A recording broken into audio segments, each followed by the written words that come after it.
Paul Marcus with Ocean Cam here. We may be seeing a road closure this morning and possibly a move of a GSE tank. So that's what's going on this morning here at SpaceX launch site, Texas.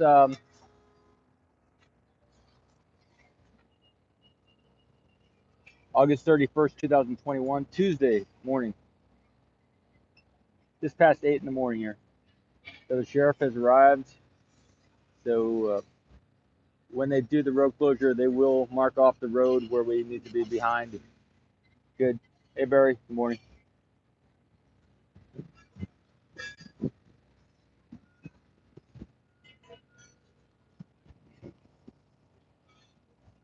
Julie. Morning.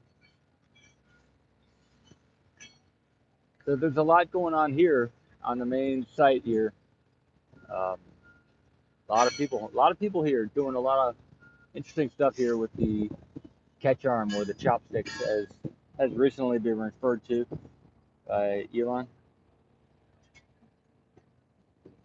If you think about, if they're going to catch the booster, it's going to be two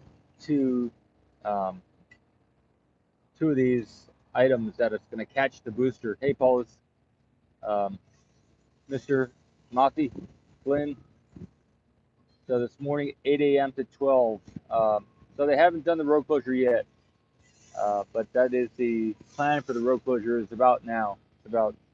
So it hasn't happened yet. They haven't started preparing for it yet, but it's probably en route, this road closure this morning. So two of these catch arms on each side of where the booster is thought to land, and then apparently some people are saying that there may be some tank tracks underneath the something to move it into place. Hey, Jevin, Alexander, bonjour. So, yeah, these things could also be referred to as chopsticks. Gator, Luca, Lee, good morning. The weather here is 81 degrees Fahrenheit, 27 degrees Celsius. The winds from the southeast at 3 miles an hour or 5 kilometers. So 3 miles an hour, 5 kilometers. And the current humidity is 84%. So we got low temperature, we got low wind from the southeast, and high humidity. And they're doing road work here this morning. I will zoom out and show some of the road work. Hey, Lonnie. Sukramdi, really awesome. They're doing a bunch of road work here, cleaning up the dust and debris from the side of the road on both sides of the road. They're doing road work on both sides of the road. So I'll pan to the right here, and you'll be able to see they've been using that machine to dust both sides of the road, to sweep up the sides. I haven't yet figured out when or why they do these things, but they're doing it this morning.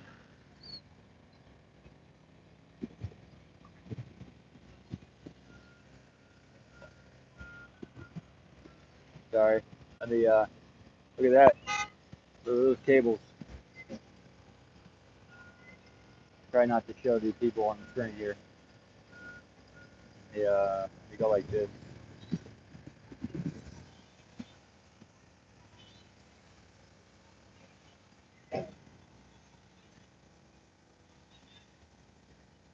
Look at the heat shield, hydrolocks. Okay, yeah, I can do that. Just in a little bit. Let me get this view here, and then I'll go over to the heat shield. AC.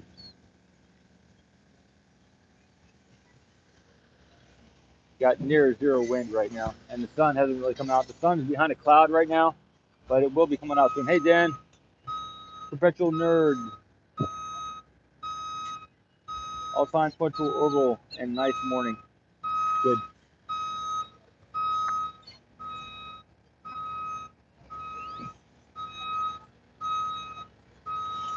So maybe since we're bringing those metal coil straps here, maybe they're going to be lifting some of these catch arms, because they're placing them right there in front of us.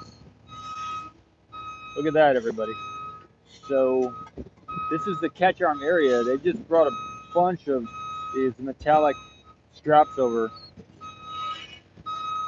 and the only purpose they might have is probably to lift the V wave, W wave, the Volkswagen wave. I got you.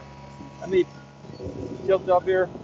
Okay, there is a lift here ready to lift something, and they just brought all these straps over here.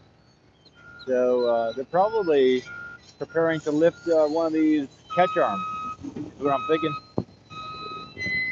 Hey, Floki. Okay, Barry says the road closure may be one of the reasons for the road work. Yeah, it could be. Thanks, Barry. That's a good thought. I hadn't thought about. So the road work they're doing now, it could be partly for the intermittent road closure. They are also down the ways. They're doing some work with bringing out some of the. It looks like the load spreaders or what they're maybe moving out some of the load spreaders from over there. There is a metallic one on the ground over there, and they have a little forklift, maybe picking up some of those. I think. I'm not over there, but I did pass by there this morning, and they could be taking out the load spreader from that area. There is a Lab Padre van over there, so I think if you want to see that close up, you can get over there and check it out. I'm going to check out the heat tiles on the S20 right now. I'm going to try and avoid some people's faces and things, but all right, here we go. I'm going to have to rotate the camera here. Just a minute. Sorry. All right.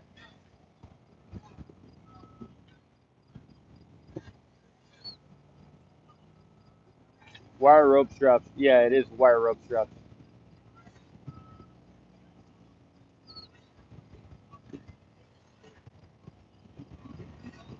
So the bottom there looks good to go. Slings. Hey, that sounds right, professional nerd. Those slings.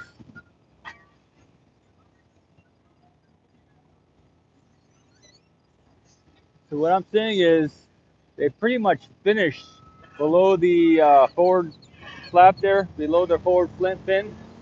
They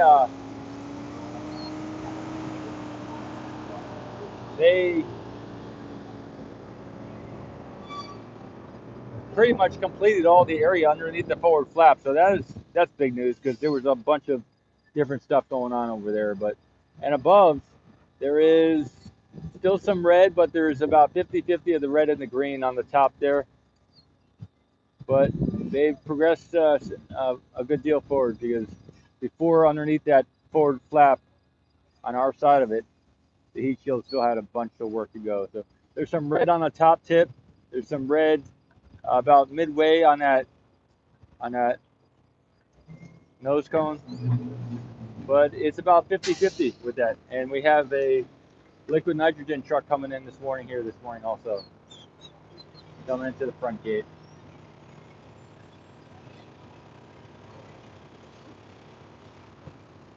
We got to the right, we have a bunch of nose cones. We got a bunch of white cones on the road here. So they're prepared to bring in something. And I did see a GSE tank ready to come down the road here this morning. It seemed like, if they wheeled it out, they could, if they wanted to, bring it down here this morning. So, hey Dan, yeah, Ship 20 does look better and better.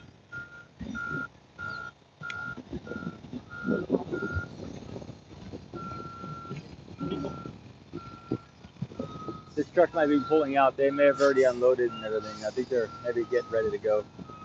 They probably just fueled up the tank farm with some nitrogen. But I'm gonna go over to this lift here, see if I can get some of that.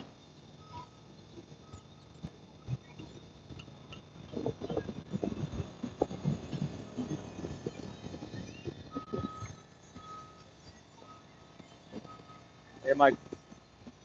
So some of the news, if they start lifting it, I'll zoom back in, but I don't want to get too close on some of these individuals here. Um, I guess I can get in front of the camera a little bit and talk about recent events.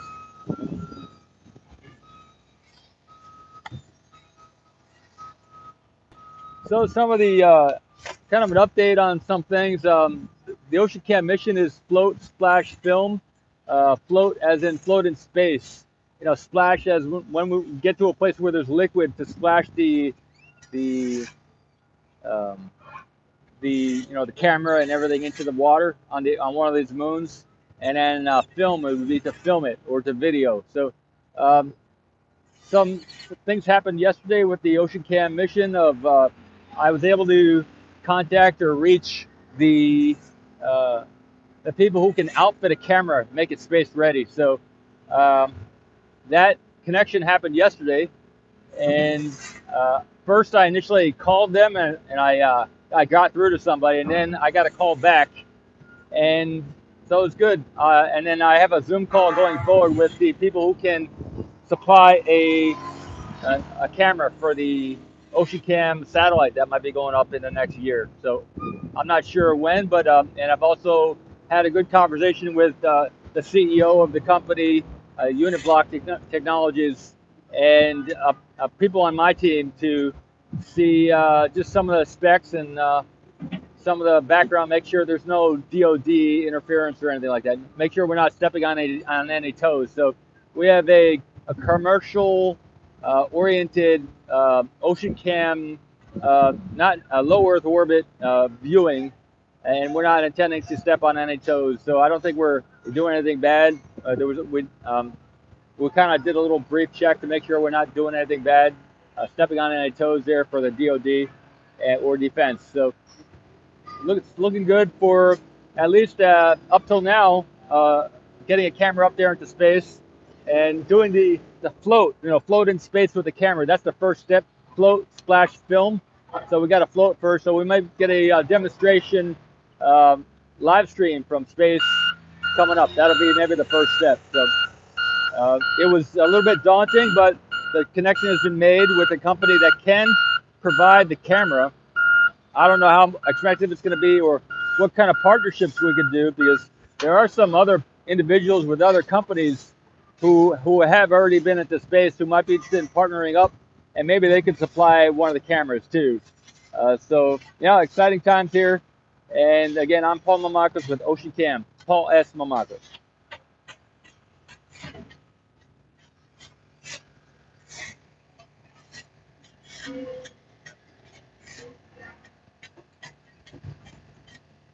Yeah, Celtic.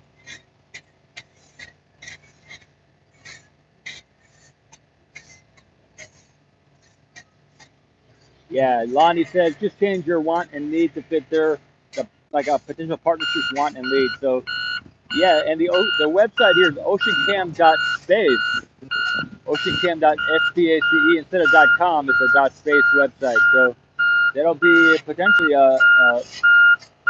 an actual space website. We'll see. Hey Stephanie, it is 11:30 in Australia. Is there a transporter under the GSE? So okay, I'm not at where they, Stephanie, they may be taking the GSE from the build site. We're over here at the launch site. So that would be about 2 miles up the road where that transporter, relevant transporter might be. Trying to get certain people off the train here.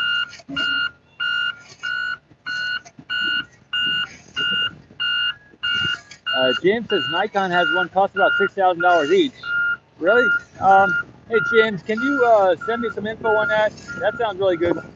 Something else I did yesterday is I began time stamping the Caitlin Aaron's video. So if you go back to that video here in the comment section in the chat, I did put a bunch of timestamps up to a good amount of time into the video. So if you want to skip around and see where the frost zone is in the solar system, there's a link to that. If you want to see some of the intro questions there, I did begin about at least 30 minutes of the talk there that we did.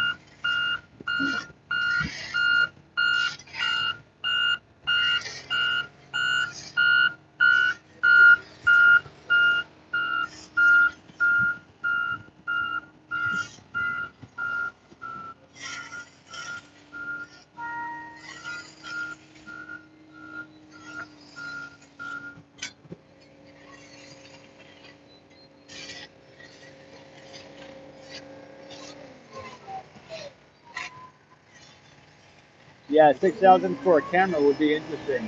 Uh, I'm doing okay today, David. There's a bunch of dust around here because they're actually stirring up the silt here on the road. So there's a lot of dust. Um, and there's a bunch of activity here, a lot of different things moving around. So David, yeah, I'm doing pretty good. I had to kind of get myself out of bed this morning. I could have stayed there for probably 2 years in bed, David. I don't know, I'm pretty serious about that. If I had some fresh, warm smelling or raw food juices or something that would throw me out of bed, I would have jumped out of bed. But this morning I was not jumping out of bed this morning.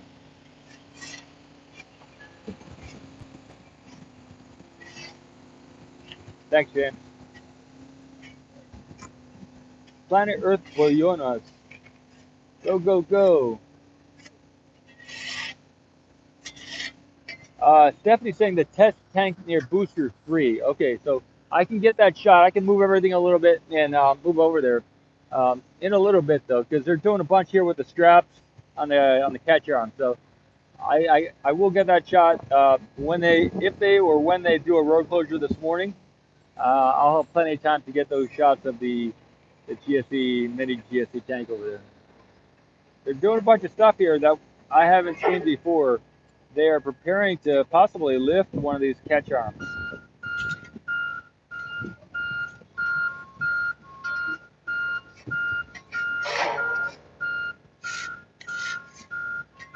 Is Booster 4 moving today? I'm not sure about that, Aiden.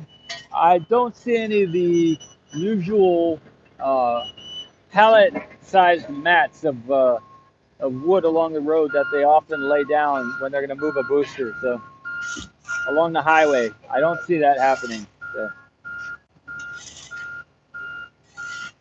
you see they're bringing up the silt from the road on the side here. But I think this is quite interesting here, what they're doing here with the catch arm, or the chopstick.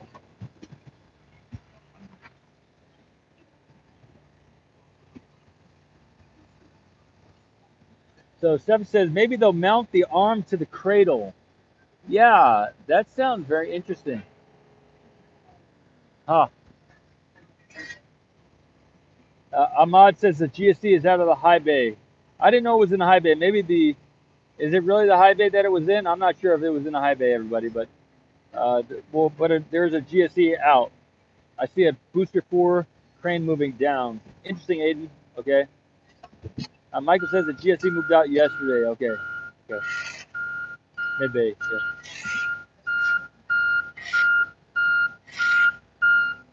Also simultaneous, I will show the shot up there on kind of high up above the GSC. Hey, thanks for pretzel nerd. Thank you. Have a cold something. Thank you. Yeah, I was okay. Um, Up there, they have some people in the lift up there too, and they did this yesterday where they had two people up in that lift by the lever crane, and so they have been doing some work there. Now today's the second day. They're going behind, so I think they're maybe working on the back of one of those GSE tanks, and they have a couple of people up there doing work on that lift. But Perpetual Nerd, thank you again.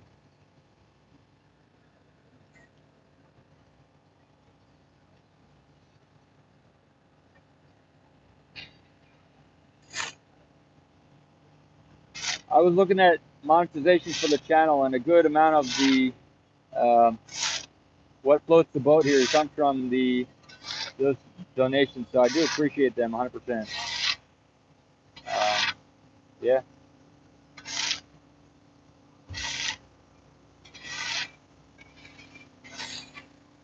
let me close up here.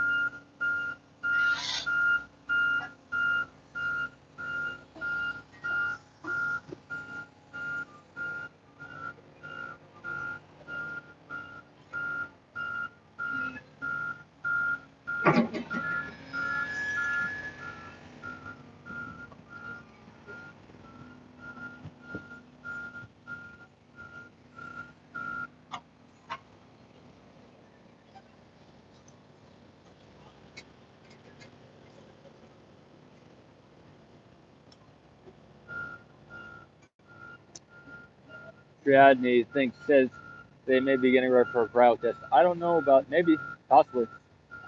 They've been doing crowd tests at night, so there is a road closure tomorrow morning also, same time. So uh, whatever they're doing right now this morning, they're planning to do it again tomorrow. They're scheduled, they plan to do it tomorrow also. So today, tomorrow.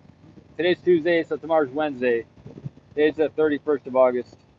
They're planning to do more of what they're doing today, tomorrow.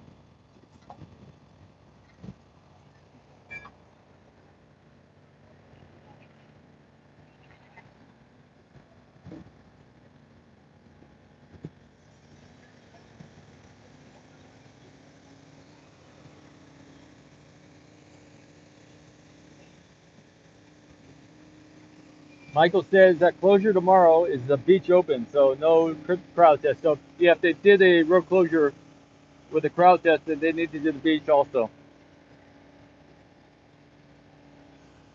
We got a we got a lot of dust here.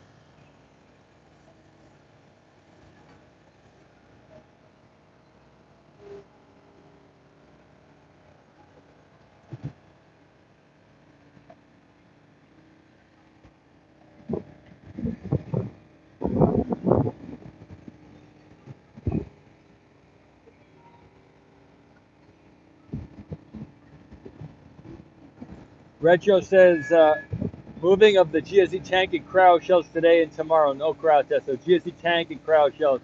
That would make sense.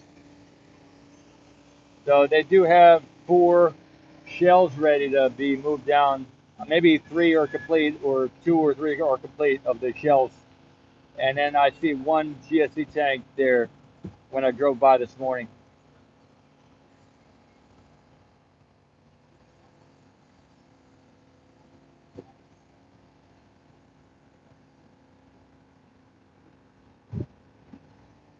So James, there is a about section here on YouTube, and there are a bunch of links there in that about section, on that about page, about the Ocean Cam page.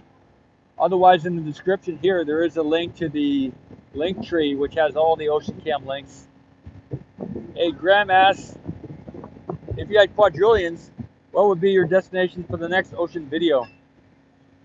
Hey, Graham, I asked that specific question, and not just quadrillions. I said $5 quadrillion. What would be toward the end of that Caitlin Aaron's chat on August 23rd here? You can check it out in the live videos.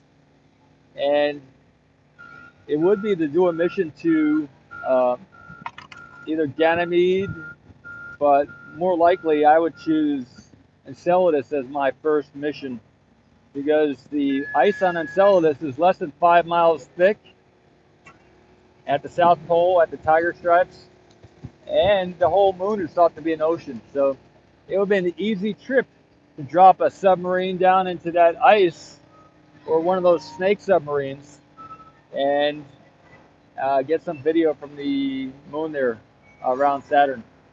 So that would be my first, with quadrillions of dollars. If we really wanted to check something out, I would go to Enceladus first, and then I would go back to that video with Dr. Caitlin Aaron's. I'd go skip most of it. I'll skip about 3/4 of the video and just skip to the 3/4 part. It's a 2-hour video, so that means I would skip about an hour and a half and just watch the last half hour of that video, and then I would get all the cool destinations to go to. But first, I would go to first thing I would do is I would go to a rejuvenation center here on Earth. I would spend about $30,000 at maybe the Gabriel Cousins Tree of Life Rejuvenation Center, and do some Kaya Kalpa rejuvenation treatments. I would get a lot of massages. I would just do some moxibustion at an acupuncturist. I would get some Chinese herbal medicine. And then I would also do some Tai Chi. I'd do a little yoga. I'd do maybe some Ashtanga yoga. I go to some heat spas. I get a quick sub-zero freezing temperature, 1-minute cold bath at one of these spas. pan to the right. I would pan to the right also. And what else would I do? I get some nice green juices. I might even get some raw cow milk. But that's just me. It could be talking. It could like reverse all the beneficial things that I just mentioned. That cow milk might reverse all the bad, all the good things I possibly just did. And then I would check with my doctor to make sure I was still healthy enough to live. And then what else would I do? And then I would start talking with all the space people about, hey, can we collaborate? I have $5 quadrillion. Hey, you want to do something with me? I got a lot of money, right? And they'd be like, no, no, we don't want to work with you. You have too much money. And then I would say, hey, I have a lot of money. You guys want to work with me? And then maybe some of them would say, oh, well, maybe. You seem to have a lot of money. And then I'd say, yeah, I got a lot of money. You want to work with me? And they'd say, oh, yeah, I guess so. I'd say, let's go to this place where there's some liquid water. And they'd be like, no, we have enough evidence of stuff over there. We want to go look somewhere where there's no water. We want to find water where there isn't any water. I say, hey, but we could go get some images where there is water. We already found the water. Let's go get some images. And they're like, no, you have too much money and we don't want to work with you. I think, hey, we could change the story of humanity. You want to do it now or not? And they're like, no, but maybe somebody, maybe one or two people, maybe one or two very humble people might say, hey, you have a lot of money. Could we work with you? And I say, yeah, let's work together. Let's change the story of humanity. And they'd be like, hey, we could change the story of humanity. I'm like, yeah, we can change the story of humanity. That's what I would do. That was a good question. Thank you for the introduction to that.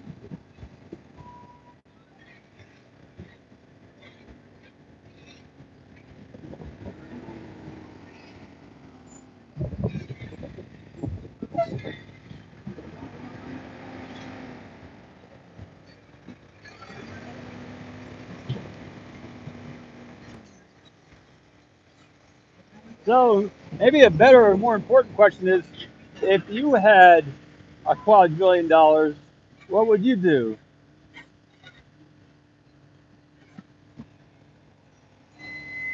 Hey, Mike. Hey, Rod.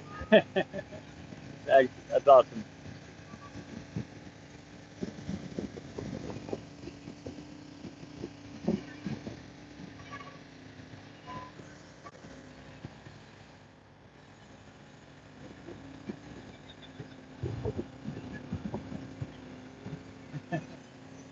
Master Carlo Aiden.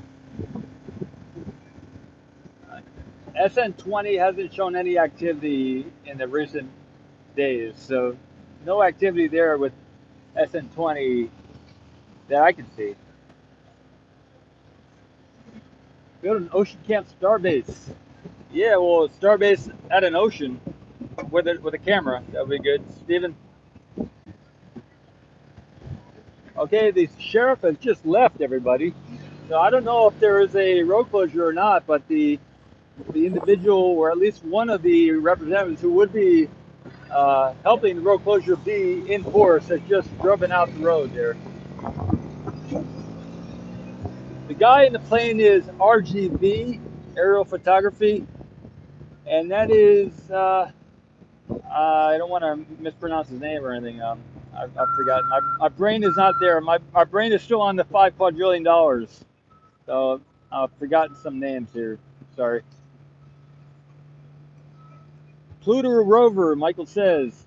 Okay, so Pluto is thought to have a lot of water on it, but it's frozen apparently. Pluto rover, says Michael.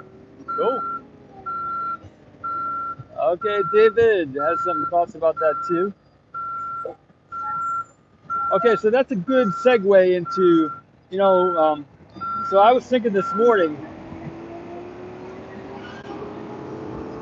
as far as working together here on the planet, when it's nighttime, we look up in the sky and we see a lot of darkness, right? A lot of dark sky up there. So if we want to get into space, we just kind of got to organize all the darkness. We got to figure it out. So that's one of my phrases, to organize the darkness. and then we gotta have water when we get wherever we're going, and we don't want to run out of water in the body. So let's see, we gotta nourish the water in the body. So organize the darkness, nourish the waters has been one of my phrases for at least 2 months now, and it kind of touches on a lot of aspects beyond just the space. Touches onto a lot of aspects. So as far as partying and doing a lot of stuff, you got to remember that your body needs a certain amount of liquids and organization. All right. GSE 7 is on the move, says Michael. Thanks, Mike. Okay, that means if GSC is on the move, going to be moving down the road here, that means eventually I'll have to move from this position and go back toward my truck, which is also in a great position. And I will get a great shot from there because I already set it up. And we'll get to see a tank move down the road here.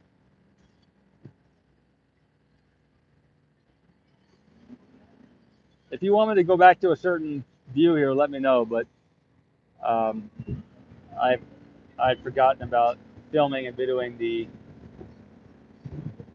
catch arms.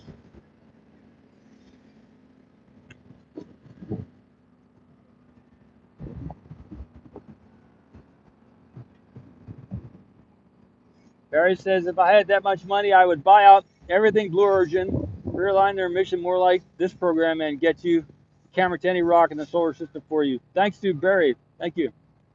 That seems to be happening, actually. The getting a camera up into space seems to be in the works. And 3DH Design says you should hook up with Boyan Slat. Ocean cleanup. Interesting. Boyan Slat. Interesting. Thanks, 3D. Maybe I'll write that down since I will step in front of the camera here for a moment and show you something that I did today. Um, knowing that I might have to write something down today, I did bring a notebook, and more importantly, I brought a pen. So, Boyan Slat, ocean cleanup. Thanks, 3D.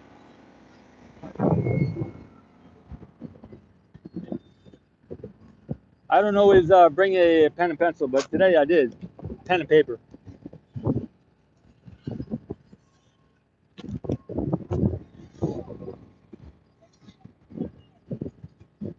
Hey, the Finchy, doing pretty good. Stepping up my game here with a pen and paper. Chris.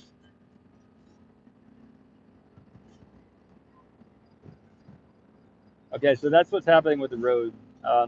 GSU 7 will probably be coming down the road here this morning, probably the next hour, maybe 30 minutes. So those things can sometimes move pretty quickly. We'll see.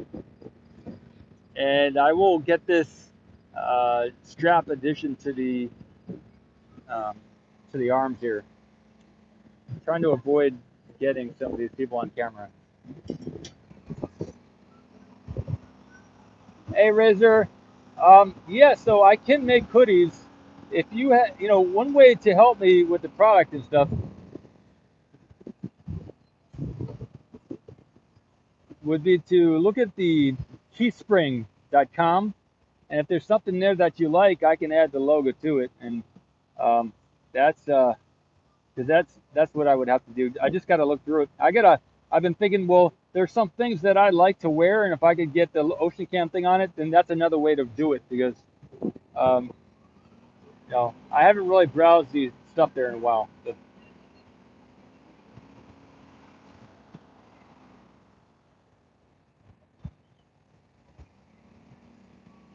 Froggy says, go to Europa, Titan, and maybe Ganymede. So in that chat, Froggy, there is a thing by Dr. Caitlin Aaron. She shows the proportion of water on each of these moons in comparison with each other. So there is a volume comparison of the oceans on these different moons that that Dr.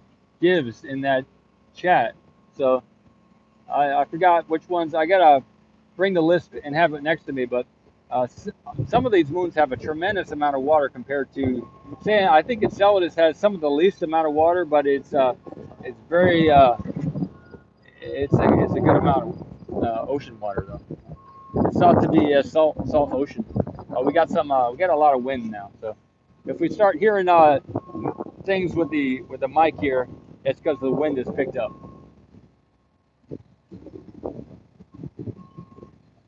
With the straps, I think they're going to be moving the catcher arm there.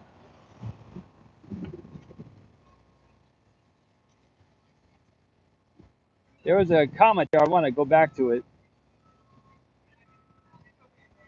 Lonnie says, Paul, have you seen the comedy in your name a little? I haven't seen. I don't know what you talked about, Lonnie, there, but if you want to expand on it, that would be fun.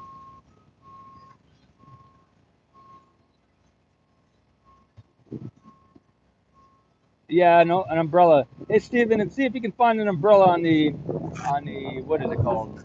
The Teespring website, where somebody else can maybe do that. Because I'll do that. It's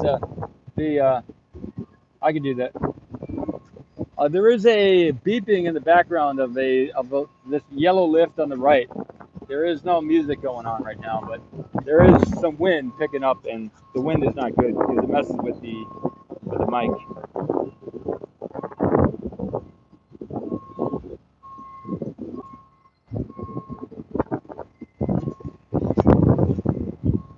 I gotta get my second umbrella. That's the answer to that. There we go. There we go. I got it. I got it solved now.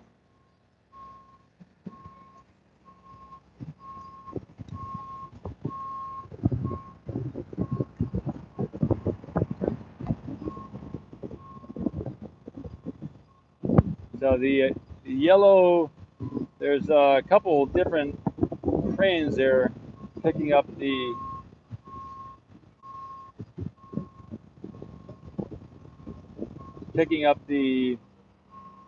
catch arm there, getting in position.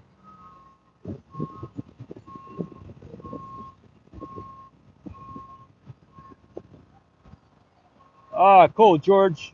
George says they'll bring some cool lemonade, and if or when they come down to see a launch. That's cool with the family. That's cool. That'd be great. Cold lemonade would be great. Thanks, George. I'll probably be over by the Isla Blanca Park at the beach there. So that's where I'll be, and that's where a lot of people would be. A lot of photographers. If you wanna come down and watch a launch, that's where it's 5 miles away, and you never know what's going to happen with the launch here, and it is kind of close. 5 miles is kind of close considering how many Raptors are going to be on the thing there. So you gotta take your bets there. That's going to be potentially a risky place to be because of the number of Raptors and everything. So just know that it's not entirely safe there from the park because it's going to be one of the biggest rockets ever with the most engines and the most amount of fuel. So just something to consider. I am going to be there though because you only live once in this body, right? So I'm going to go and partake in that exciting event. Hey, Helena. An ocean can bucket hat. That's interesting, Michael. I wonder what that looks like. A bucket list hat, maybe. I don't know, maybe a bucket hat, but a bucket list, maybe. I'm not sure what that hat looks like, so.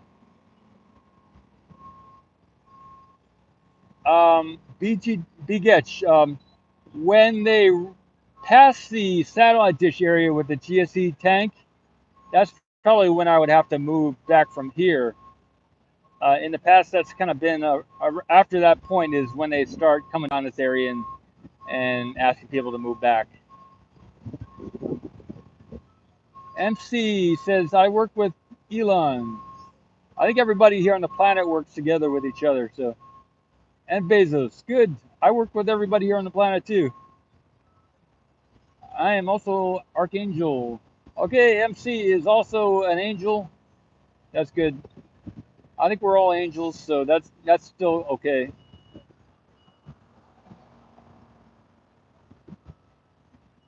George says he's gonna protect his ears when the rocket launches.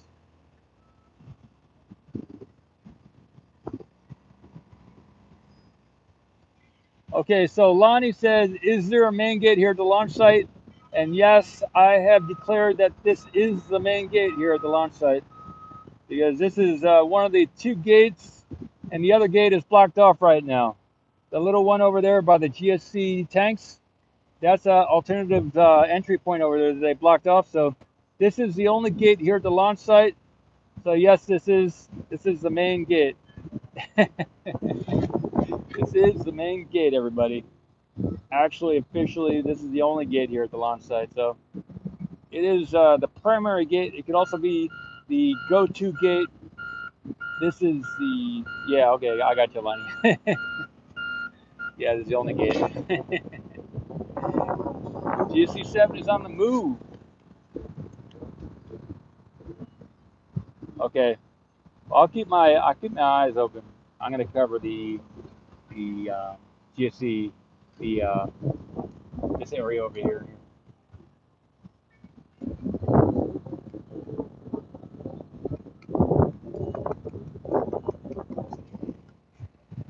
Okay.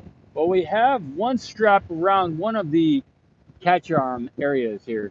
You can kind of see it on the left. And there is another one just hanging freely.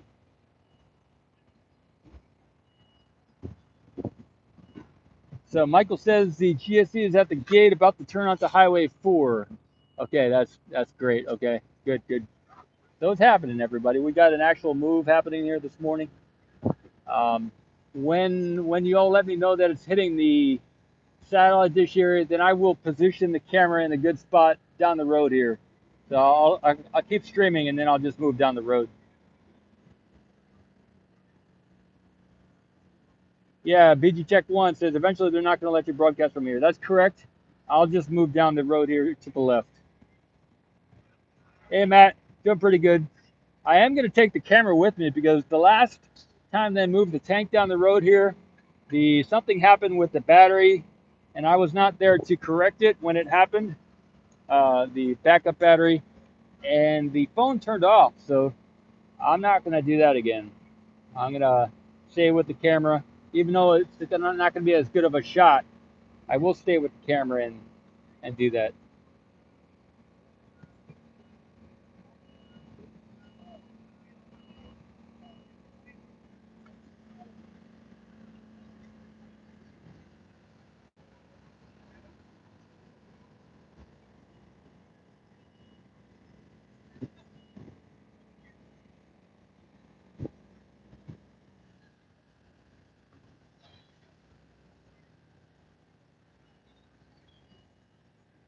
Hey, time traveler, good morning.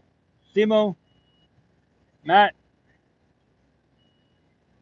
Hey Barry, I will not use the Nikon. I just use it for, well, I could use it to record. Here's the sheriff again. Okay, so we have the sheriff showing up again. Um, I may take some imagery with the Nikon, but I won't live stream with it. Because it takes too many cords, and if the laptop overheats or if the phone overheats, then we just kind of lost the live stream.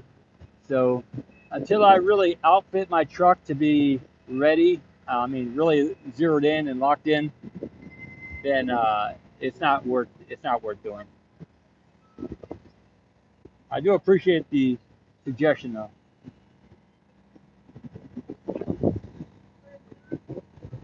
I don't want to get too close on the individuals here, so trying to not get the people in the shot. Hey Tim, morning.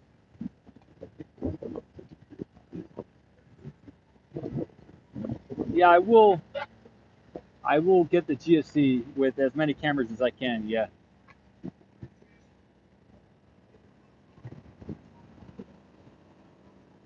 Okay. Wonder what I can hit. Anyway, I can maybe tilt. Usually these people wear a mask, so try not to get the people without a face mask. All right, we're good.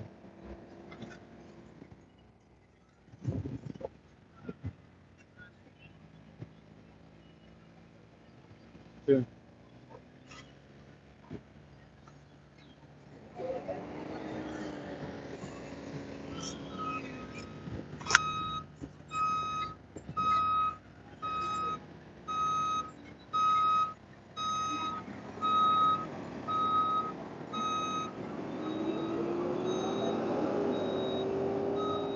Oh, Chris says maybe they'll flip the catch arm on its side to install the tank tracks.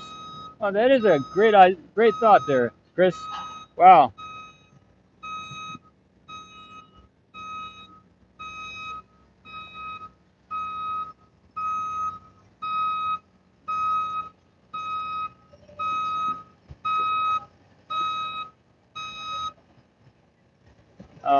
Herb Tone says, did you hear about Elon possibly making a tunnel so Starbase has a road to itself? I heard about a possible tunnel to South Padre Island, but I did not hear about one here between the build and launch sites. I think that'd be a little bit overkill, but I I would hope if they do one from South Padre Island that the public would be able to use it also. If it's just a private road, that'd be too bad because the rest of us will be driving the 80 miles each way. No, 40 miles each way, 80 miles round trip to get from here to the South Padre Island to view the launch. 40 miles each way. So, but if we did that tunnel, it'd be 10 miles round trip. 80 miles versus 10 miles. So a tunnel does make a lot of sense, but if it's a private road, that would be a little bit sad. Michael says the GSE, mini GSE is moving. Okay, thanks, Michael. So maybe if they're going to move out this mini GSE, then that would be interesting. I was thinking they'd be bringing one down from the build site, but yeah, we'll see. I'll reposition the camera here to get that area because I may have to move anyway. So I'll get a different position here with everything here, and so we can see that GSE moving. We're gonna sacrifice a little bit of the of the catch arm, but let me see. Yeah, I will move. So here we go.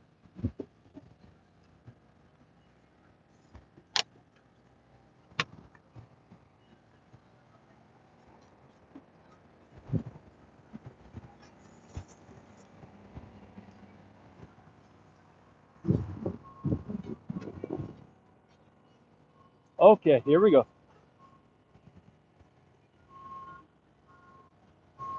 Thanks, everybody.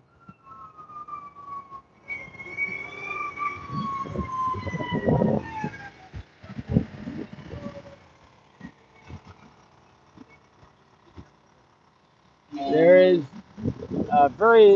a minimal amount of red tape on the SN20 there compared to yesterday afternoon.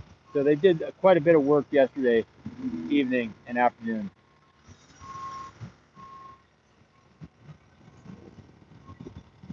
Those gates in the ground are thought to be for the rocks and mud on the tires as they pass in and out of the launch site here.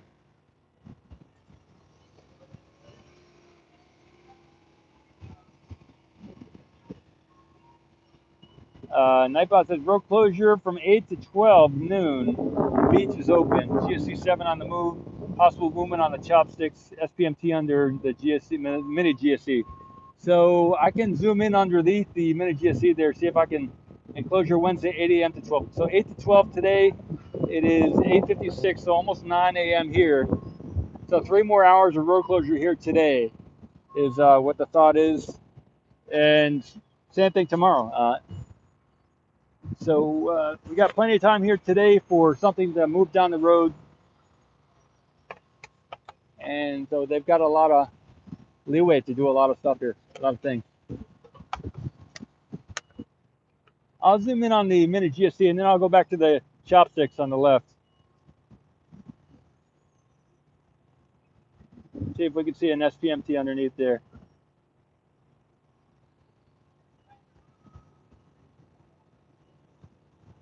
Let me know if you see anything underneath. That's as pretty much as good a zoom as it. There is an SPMT underneath the. Yeah, I can see it. Can you all see it? Um, it has the reddish color. So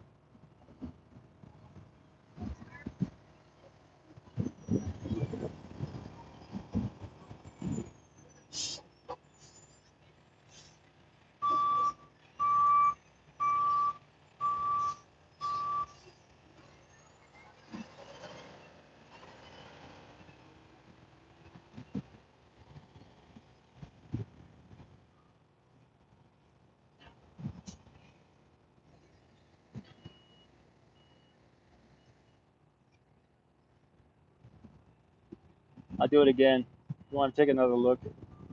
In the center there, I'll use my hand. It's gonna be a little blurry. Okay, that is very blurry. Right there in the center, there's a long lengthwise vehicle there, and it has a red color. That is a SPMT. I think the on the SN20, the green colors you're seeing are they. It is tape because I have seen the tape up close.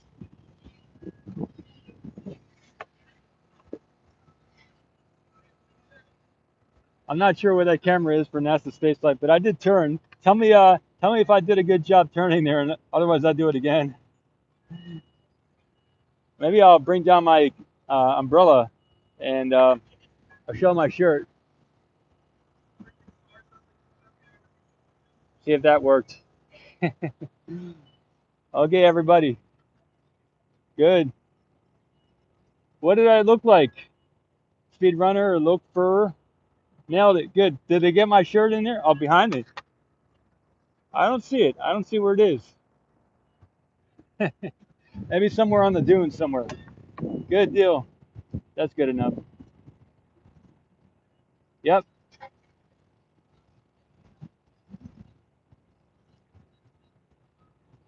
that's good. All right, so look like a prince. Thank you, Stephen. All right, like that.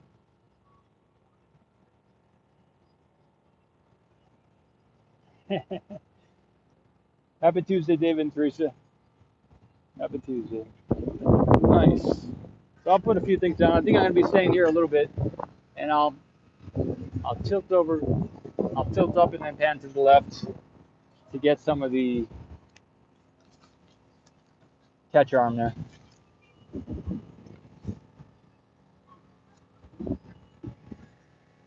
Oh, here we go. I'm gonna go back to the catch arm there.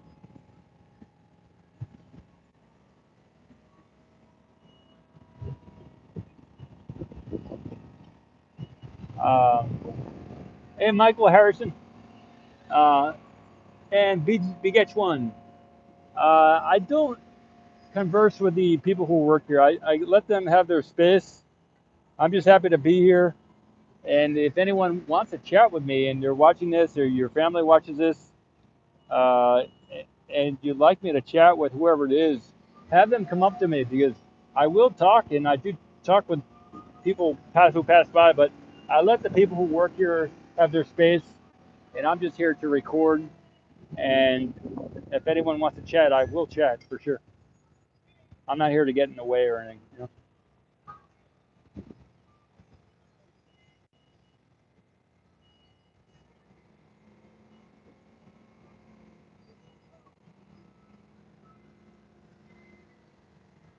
I can move back to the space that I was at before.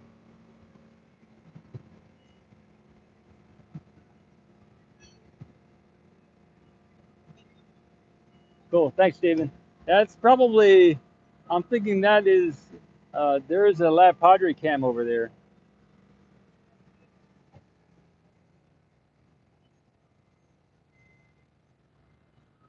Is there something on the left you'd like to see?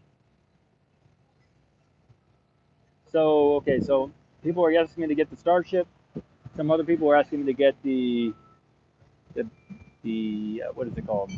The tank farm. So those are in two different directions.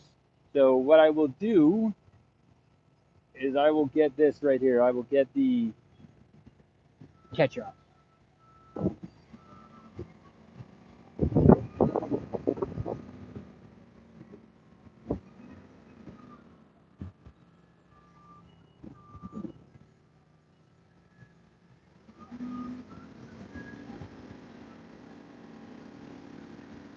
Yeah, I mean, the person on the ground is always going to have the better view than someone um, 50 miles away or 60 miles away in an office building. You know, the person on the ground will most likely always have the better view. So if you want to get what's actually going on, it's good to have someone on the ground. That's for sure.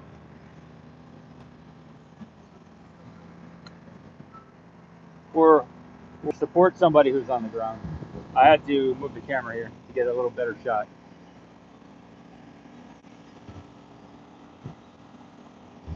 Okay.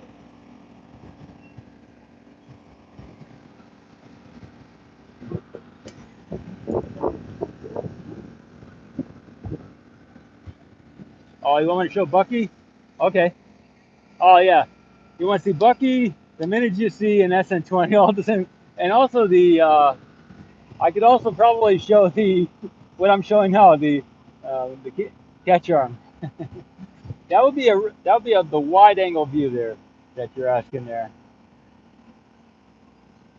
or 3 or 4 cameras. If I could get 3 more cameras here, if any of you have extra iPhones, I could use 3 more, because then I could stream all 4 of these shots at the same time.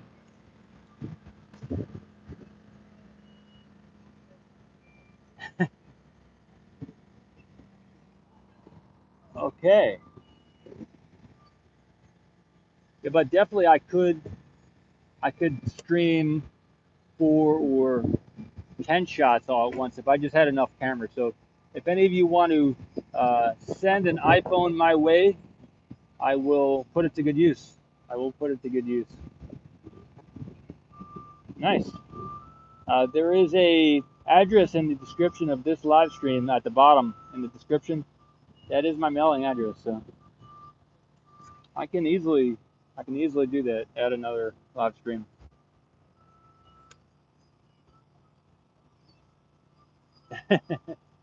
Chris is saying on the top of the tower, zoomed in. So think of all the disparate directions I can point this camera. And then I have to wonder if some of you work for one of these other live streamers. Crayman said to focus on the catch arm. Okay, we're on the catch arm here.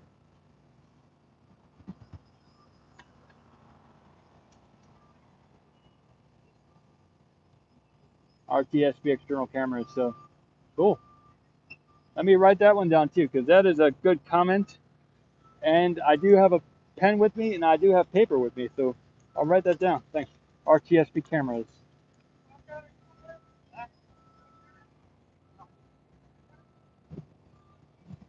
All right, I got it written down. Thanks.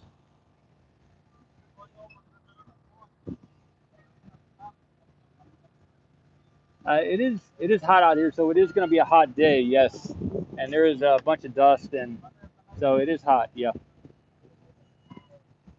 24/7, 360-degree cam would be awesome. Yeah, that would be awesome.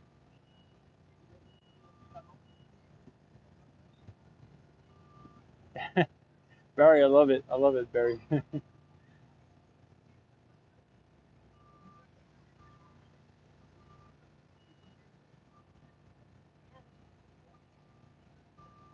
Matt, I like the NSF people.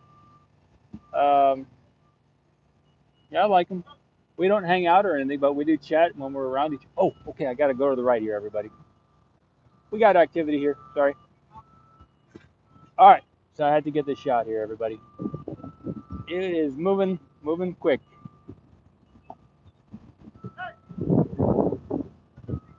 Okay, everybody. Good morning to you. Good day, good afternoon, good evening, wherever and whenever you are.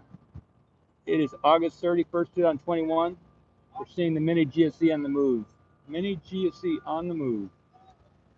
Right here at the main gate, SpaceX Starbase launch site in Texas. USA is the name of the country. The country is called the USA.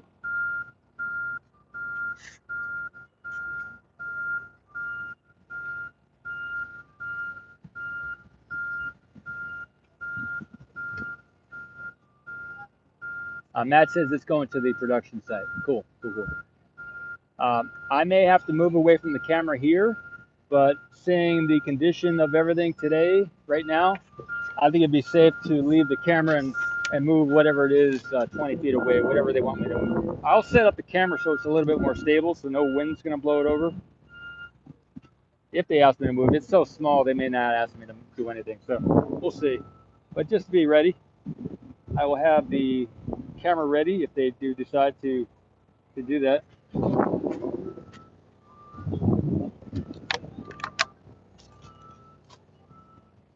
Okay, I am here and ready. We'll see what happens.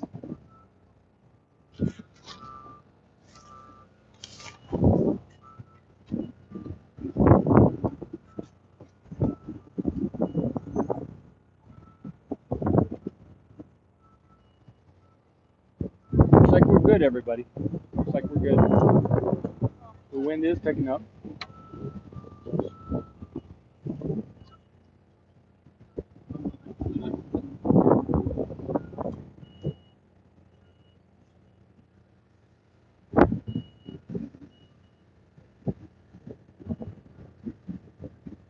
I'm going to see if I can get a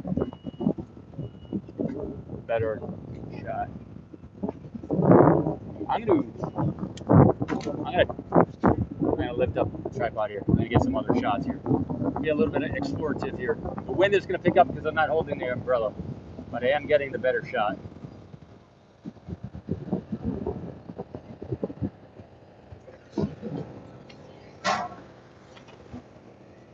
Okay, I'm back.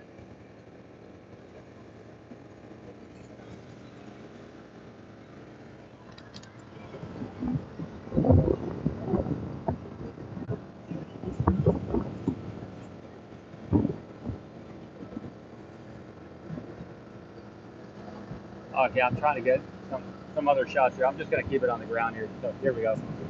We see that. Okay.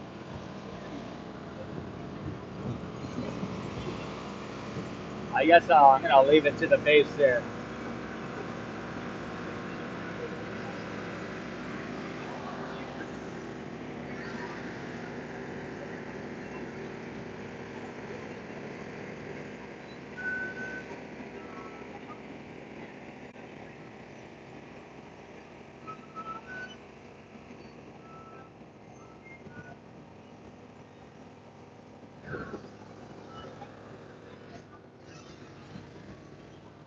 That was kind of fun. Apologize for some of the shakiness, trying to move the camera around to get different shots of it. That's a pretty good shot there.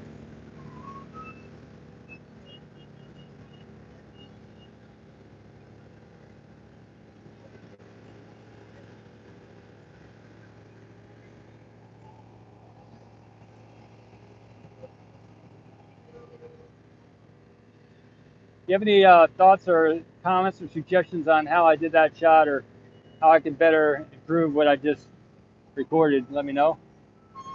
I'm definitely open to the feedback. I'm sure my rapid zoom out and zoom in, I can make that a little smoother and some of the other stuff. So I'm always looking to improve. That's what's going on here this morning.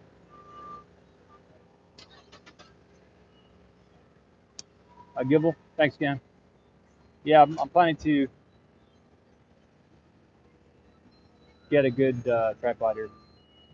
I already got all the suggestions, so yeah, the tires do move independently, Prakash. So I just got to actually, good, Ken. I just got to actually buy the equipment now. I'm planning to do some of those purchases this week and next week. Thanks, Atira. Let me zoom out. I'll keep it about here. Chendol.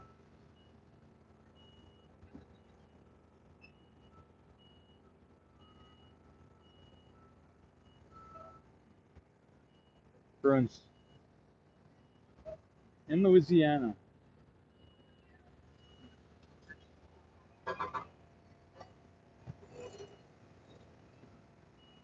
Yeah, Bert and Ernie over there. The two trees. All right.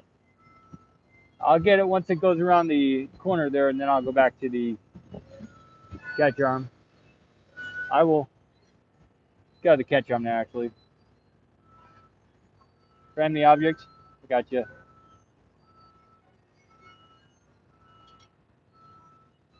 Frame the object, zoom in and out as needed, and get a gimbal. Thanks. Okay.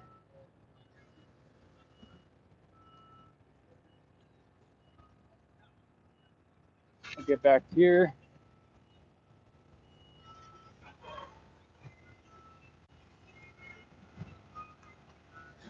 Sorry, great. Mike.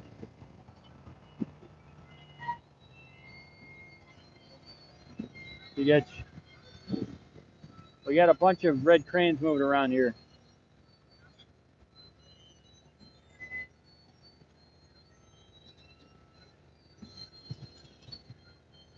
Okay, Celtic, if you have any links to any attachments for the iPhone Pro 12 Max, yeah, send me a lens. Send me a lens link to one of those lenses. See it there, about to turn that corner. Yeah, I got busy here in a hurry. That's right.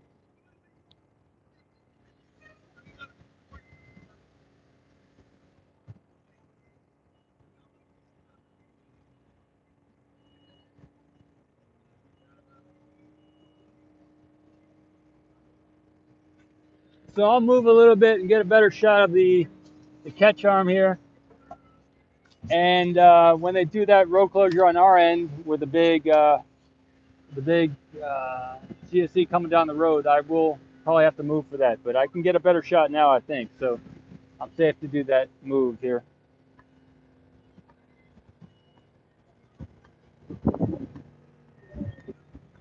I'm just going to cover this, and then I'll do that left turn with the camera. And we'll have that shot to the left here. So here we go, to the left.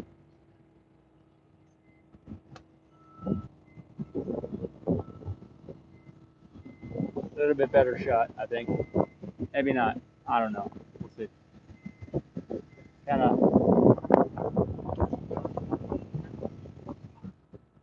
I don't want to. We can see a little bit of the overlaunch platform over there too.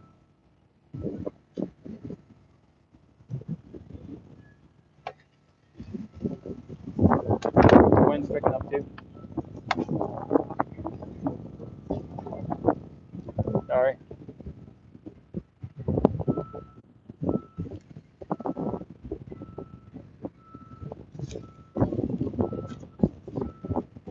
I think I'm gonna have to switch umbrellas here.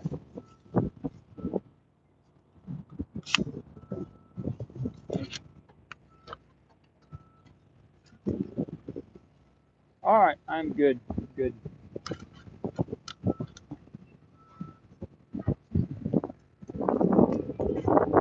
Out of the umbrella. Wind's picking up. All right. This is a good shot, but the wind from over here is stronger. So I'm gonna go back to the other spot here, just so I can get a good camera angle.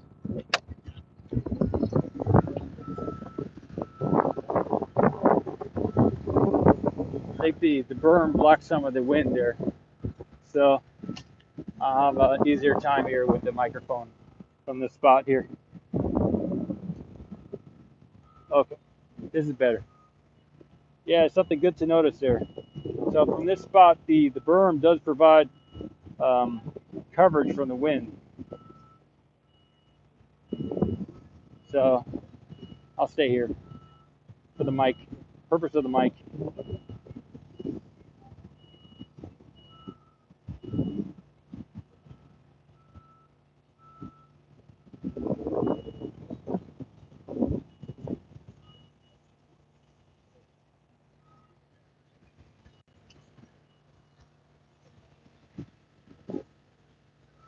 yeah, I'm quite happy with the equipment that I have now.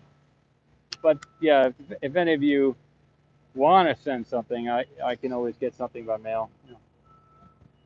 Sorry for the rapid shift there in the view and everything. Probably wasn't fun, but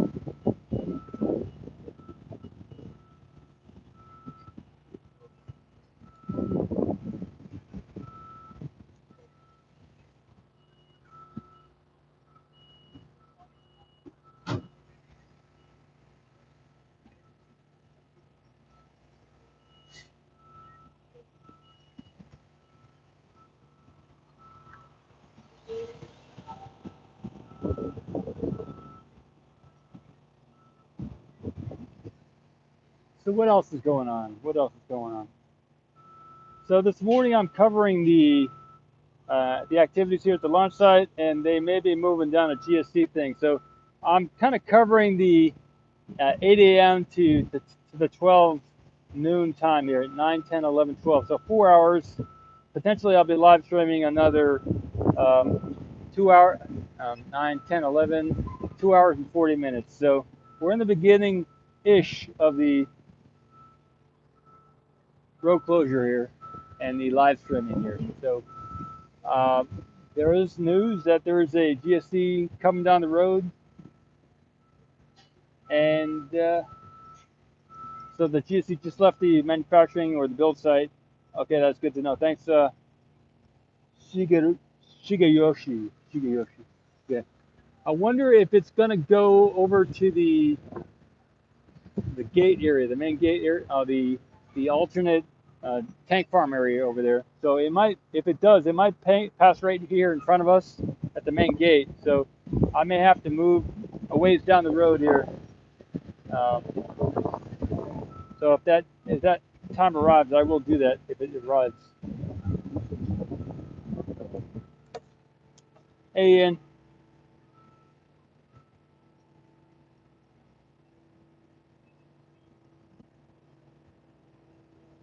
Okay, I could see. I have put socks over the mics before, and the wind just blows through the sock. So yeah, the sock is. It hasn't worked for me in the past, so I have done that in the past. So.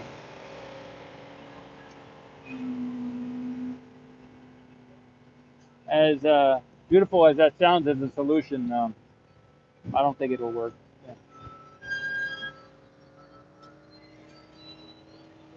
I'm gonna drink some water.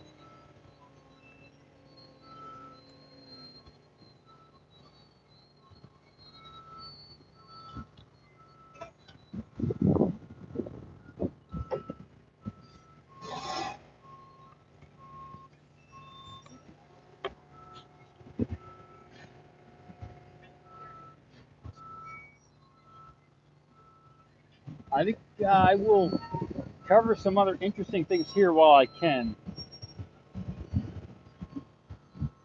I will get the main gate. I'll get the view here of the Starship.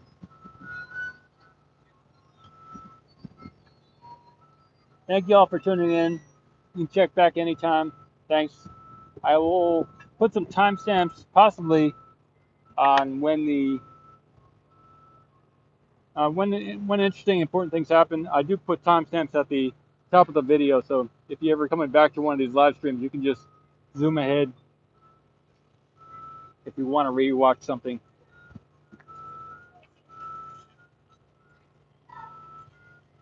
No enemies. Thanks.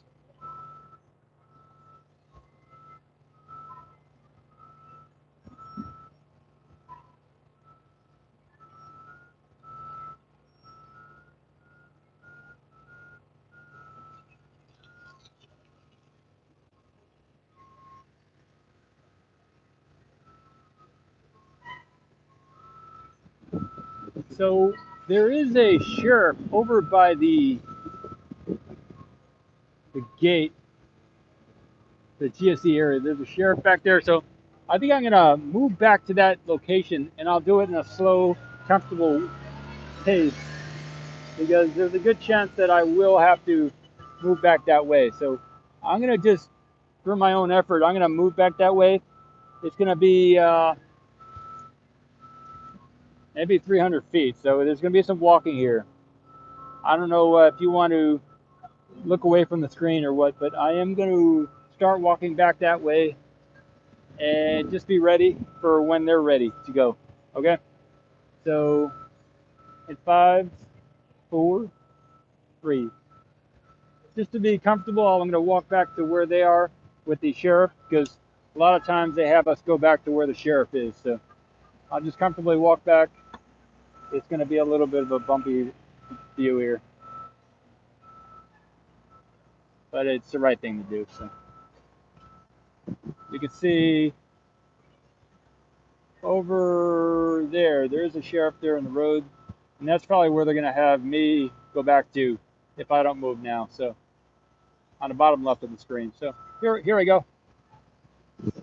Since they are over there, it's a good thing for me to move back.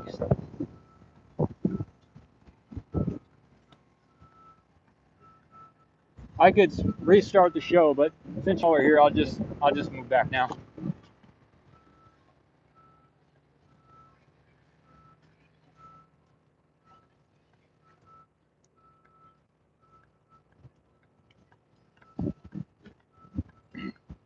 Because we're coming up to that time where they are gonna turn on the lights. They don't have the lights on now, so it's not required for me to be out of the way right now. But they will come by and say, "Hey, let's move it." So moving now. I could set up the camera in my truck and leave it here. It is well positioned to be in this spot. Just about. I'll show you my truck here. My truck is right here, so it would be a great position to view right across the road here. You can see they're lifting the load spreader right here. So they're getting ready to do the lift for the GSE tank that's coming down the road. So I could leave the camera here, but it might overheat. So I could leave it in the thing of the truck. Do you think I should leave the camera in the truck or take it with me? Yeah, I could definitely leave it here in the truck. There's a good chance that it will not work. So I think I'll take it with me, even though it'd be a great spot to leave it. Truck and leave it in the truck? I could do that.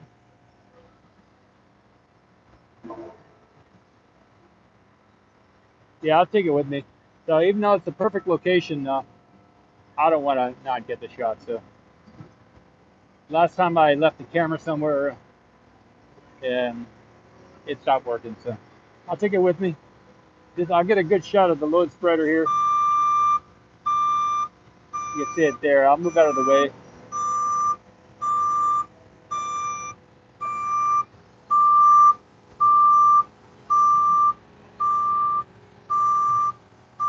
I get a good pan of the shot here. To the right, you got the road. I'm zoomed in here too.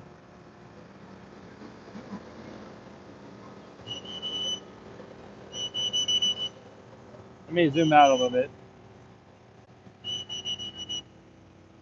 I should be moving this zoomed out. That's better.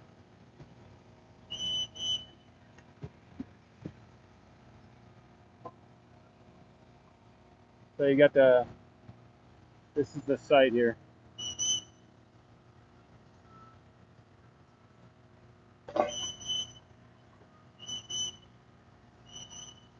So the two GSE tanks are at the corner there by the satellite dishes.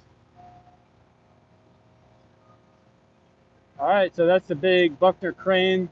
It's getting in position with some people up there in the little lift there, and they're maybe coming back down to the ground here, and they're preparing the load spreader for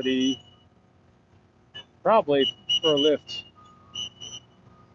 So keep moving. Yeah, they're working on the tank farm up here. They got those ribbing there, and they're working on the access ports. All right, I'll keep moving.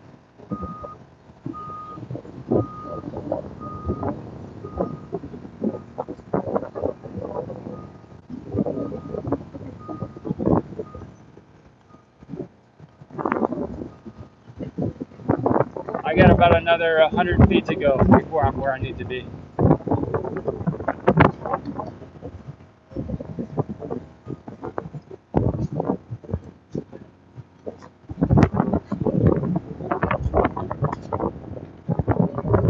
I had a chat with the sheriff here.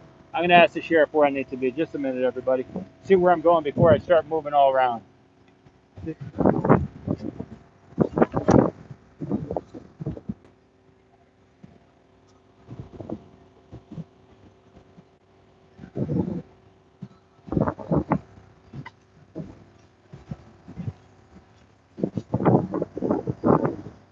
You want me to be back here? You want me to be back here? Behind the truck? Okay, I got a little ways to go more.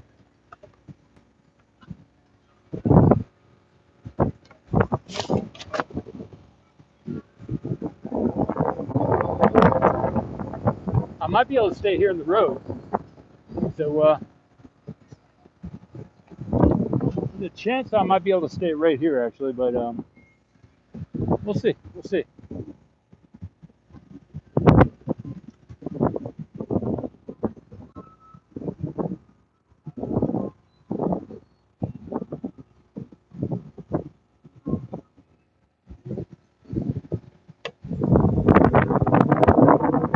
I can get up on the on a berm over here too.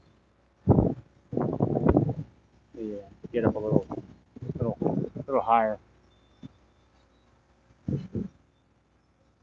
I don't see anyone over here next to me, but I'm sure they have a good perspective where they can be and get the shot. Oh, I see. Okay. Yeah, I don't see that individual up here that you're referring to.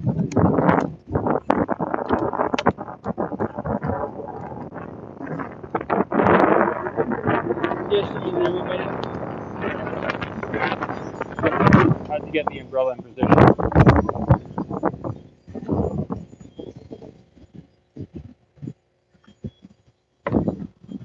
All right, we are good to go. We're good to go.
Yeah, Dan, if that individual wanted to be seen and known, I would call that individual by their name, but they would like not to be known, so that's why it is said that way.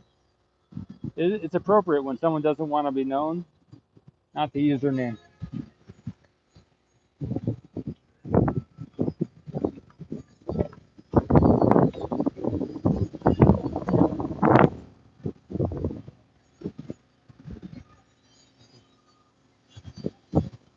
Am I allowed to go up that way or just stay back here? Oh, I'm behind you. Okay.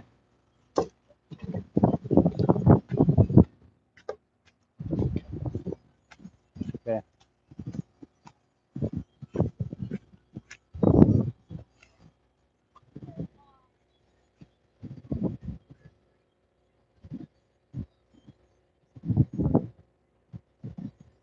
I see Brady Keniston, but I don't see that individual you're speaking about.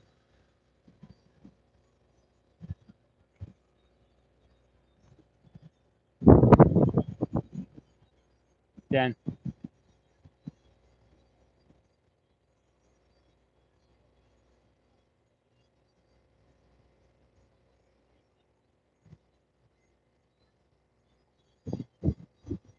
Thanks, Juan. Yeah, thanks, Juan. I did experience that the last time I did a shot, so that's why I didn't leave it behind today. Thanks for that confirmation, Juan.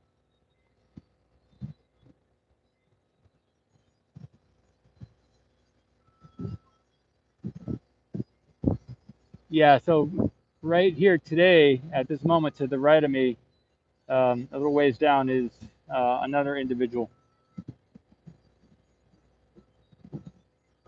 Next time, you.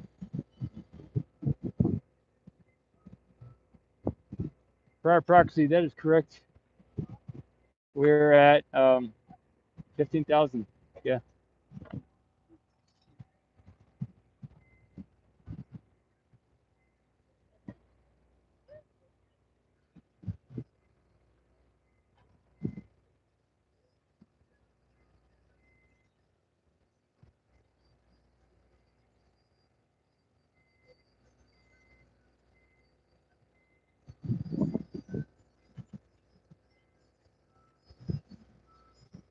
I don't know who I don't know a lot of people, so I don't know a lot of people's names, so I couldn't confirm who uh, some of the people are running. I'm using AT&T right now. Gator. Barry, thank you. I could say call out Lewis. I don't know Michael. I don't know Michael.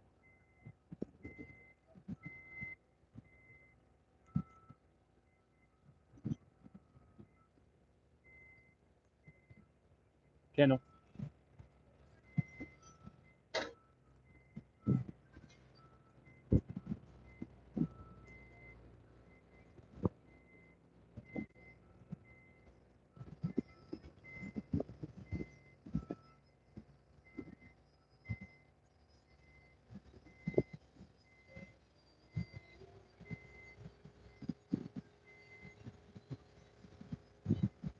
To the left here is the tank farm.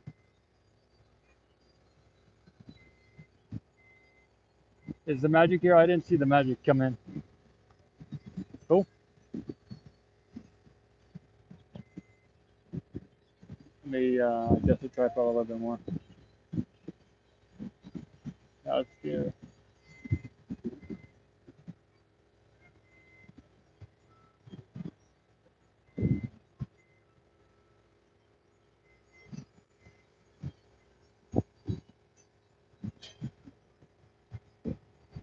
Yeah, quite a bit of wind today. So if they are gonna do this move and everything, it's probably a little bit sketchy because of the wind. If they do get above 35 miles an hour, then they would have to not use any lifts, and that would be maybe an issue if they were going to take it down the road here. So I wonder how things are going to pan out this morning. Sorry, gotta keep it closed in there. Don't want to show too much.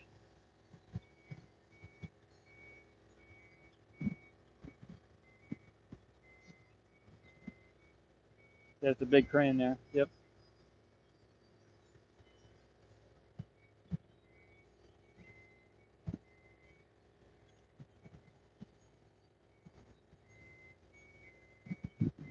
Thank you.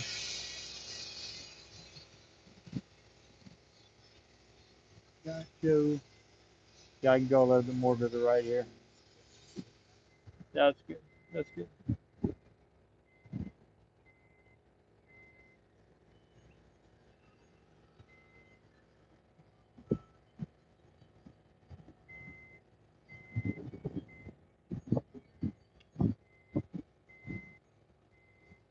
Ah, what a day. What a day.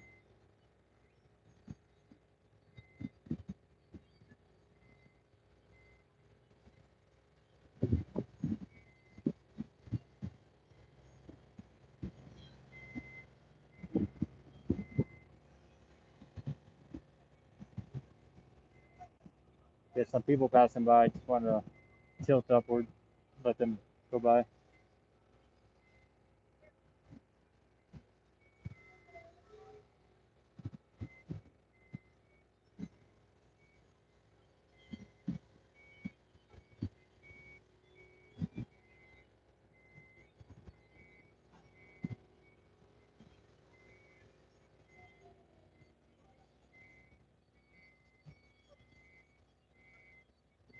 Hey Paul, about a time clock. I'm not sure if we can do that or not. I'm not using any software. I'm streaming directly through YouTube, so I'm not using any streaming software. I'm not sure if there's any application for that to do it when you're just going straight to YouTube to have the date and time on the screen. I'd like to do that, but I don't know if that's possible.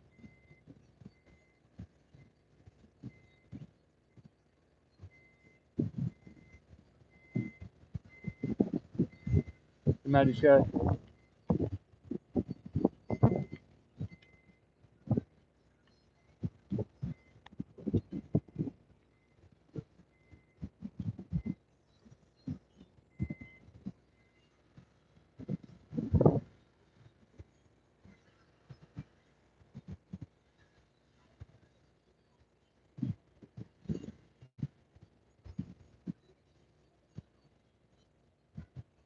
Starship 3D, good morning.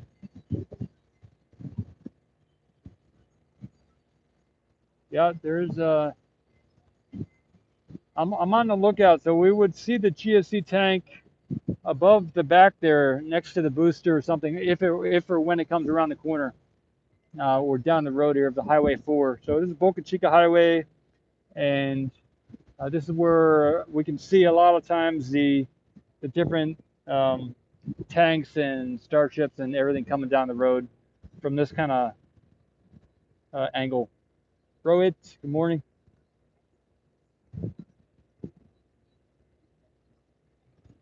Okay, so the two starships Michael's saying are currently over by the satellite area, by the build site. So it's about almost 2 miles away at the moment at the T. Says Seth.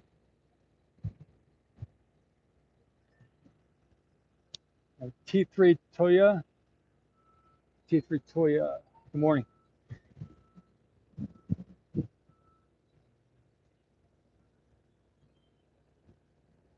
If any of you would like to join the Ocean Cam team and have another camera and live stream as part of and provide the another view here, we could maybe incorporate that or several different live streamers here on the Ocean Cam team. So we can definitely expand if you'd like to volunteer for a while, and then once you've put in the good time, we could maybe start paying you something. But yeah, if it added to the team and added to the quality of the video and the shots we can get, I would definitely consider some other people. Alokan, thank you. Dropped in to support my favorite YouTube podcast. Thanks, Alokan. Good morning to you. Good day to you also. It's awesome.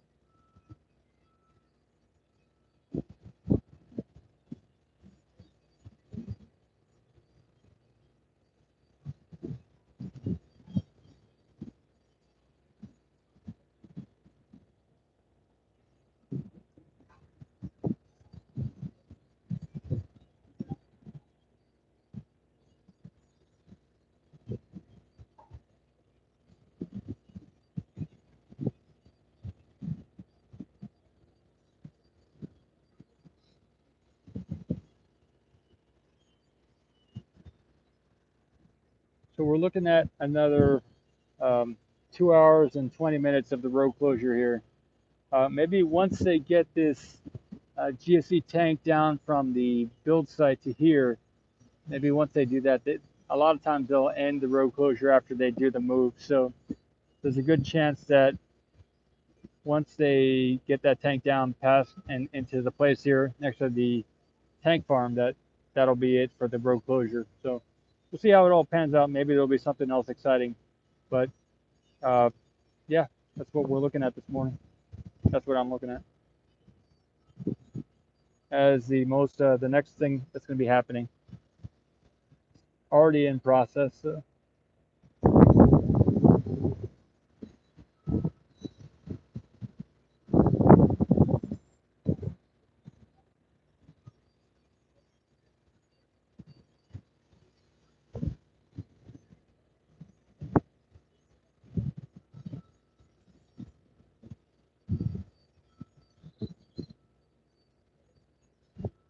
Hey, Leah.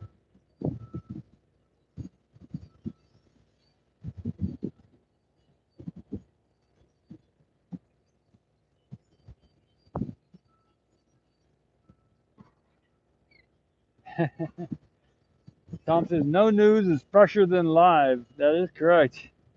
This is live. It's not a restream live. It's a live show here. Mid strength. I have not been for a swim, and yesterday evening I did take a swim here, or afternoon. So yeah, I did not. I got to start maybe doing that morning swim. When I moved into the room that I'm renting now, I've been there almost a month. That's when it became less of a direct go-to for the morning swim and the evening swim. So I have been swimming, but not as much as I used to in the past because I had nothing else to do but go swim. So when I was living in the truck, so now I'm trying to get the equipment, which would add tremendously to this to the mission here to accomplish the Ocean Cam mission and also the ability to stream. So I'm been chatting and doing the communication that I couldn't do from a truck really. So I've been doing that follow up and receiving calls and sending emails to people to see if we can get on a spaceship with a video camera.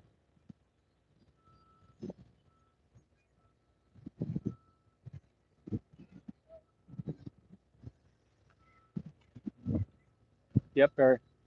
If any of you are working with SpaceX or any other space organization, or if you have a business that has space-ready cameras, or if you want to collaborate on something involving space, I would love to collaborate with OceanCam and SpaceX or some other organization to on a mission to get cameras up there to these different distant moons with that have liquid on them, whether it's water or ice, and do that video photography, exoplanet video photography. I'm not sure what it's called, but whatever moon or planet we're going to, it'll be photography from that planet. So that is the mission of OceanCam, is to video the water on these other moons and planets, whether it's below the ground or above the ground. So we're going to need people here who are already in the oceans, like Nautilus on YouTube, and also explore.org, the Explore Society. So all these, whether you're in the ocean, whether you have remote camera experience like Lab Padre or possibly NSF, we could do some type of partnership or collaboration to get everybody having a benefit, a win-win from some of the missions that I'm working on, and we could all work on together as a species here on the Earth. Magic Sky, thank you for the support. Awesome. Yeah. The Magic Sky on YouTube, everybody. The Magic Sky. It is a magic sky, so that's why there's a reason to go out there into space and check out what's there, because it is magic and there's a lot to see, and we haven't seen hardly any of it. So we got the Hubble Space Telescope, and we got the other telescopes currently up there taking important images, and we could do a lot more if we sent some more either CubeSats or some other satellites with cameras out there. Or possibly, I was thinking yesterday, if Elon is going to be manufacturing these robots, maybe we send a robot to each one of these moons and planets, and we could skip the Starship. We just have one of these Iron Man robots land on its own with the little thrusters at the bottom of its feet, and maybe the little robot would be the package of everything included, with the camera through the eyes. Maybe you could just use some Iron Man thrusters on its feet and hands to land on a planet or moon or asteroid. And then we could have it walk around with the camera and find the liquid and do some video and stuff. So, yeah, I could imagine these robots being the next big thing, the next spaceships to all these different locations throughout the solar system. And maybe we can send one on a long trajectory out. Maybe we could have some solar cells too on its side, some light what is it called? Light sails or sun sails. I forgot what it's called, but we could maybe between its arms and its body and its torso, they could have some solar sails. That's what it's called, and they can go on a long distant mission. We could send one of these robots out into the galaxy rather than just the solar. So we could send it on like a 50-year mission to one of these outside the solar system locations. That'd be kind of interesting. Jack says, do I have dolly wheels on the tripod? No, I have a lot of sand underneath the tripod right now and some brush. But I have taken my shoes off, so I'm standing in the sand with my feet, barefoot. Okay, I will pan up. I will tilt up and I will pan to the left and right here, but I will tilt up is the correct term. So I threw in pan left and right just to confuse you all, but to save face, but I will tilt up because tilting is the correct term for going up. I don't know with the zoom that I can do it, but the big lever crane is over the street here. I'll zoom out and then I will tilt up again and see if I get the top of that lever crane. So tilting up here. I'm not panning up, but I'm tilting up because panning is left, right. I learned that recently. Okay, I don't want to lose reception when I do this too, so I'll try and move slow. So there is you can see there, the top of the lever crane. It's over the street here. So those of you new to photography, panning is just for left and right. But tilt is the correct term.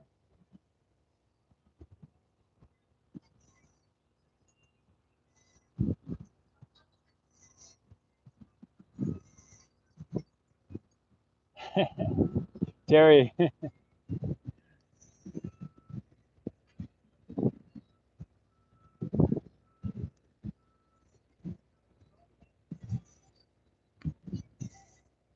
Sure is pretty. That's right, Fred. Celtic. And for all of you out there in Tennessee and also Texas, thanks for watching. I know there's a lot of people over in Tennessee, so whew, yep, a lot of people in Tennessee and also here in Texas, and I'm sure many other areas that I haven't heard from yet. But if you ever want to do a shout out here to where you're from on the stream here, you're welcome to. Say Alabama too. Great, Alabama also. Thanks. Get a feel for where the people are, the audience. Jack.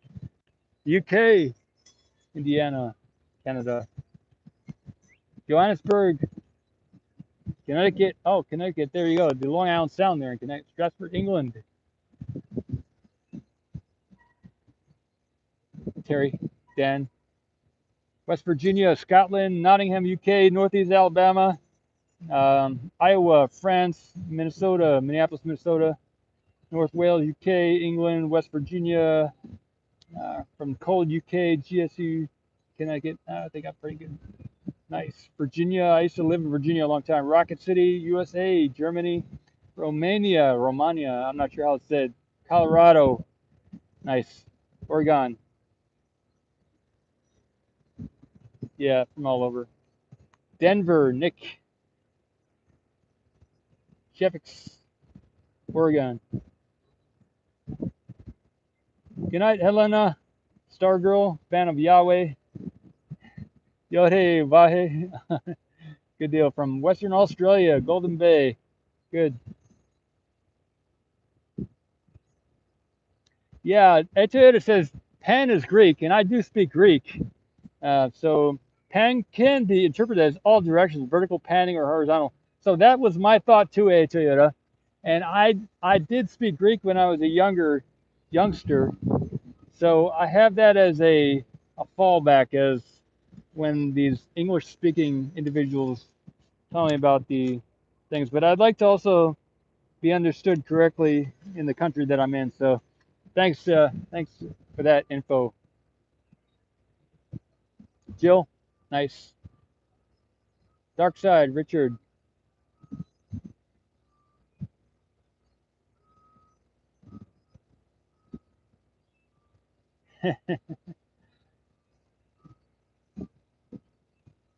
Hey Nick C, cool.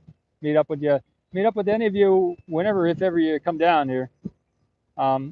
If you want to find me from Nikos from Greece, Elava, Yasu, Liverpool, David. I'm here whenever there's a road closure, so otherwise you can reach out to me and see if we can cross paths or meet up somehow somewhere. Every day I'm pretty much here, so if you want to find me for sure, I am here from Amsterdam core. Thanks. Georgia, nice Gary. Valleyfield, Canada. Tom Tech, nice. Nevada, Chip, cool. Dan, Jay, Blemmy, UK. Hans from Belgium.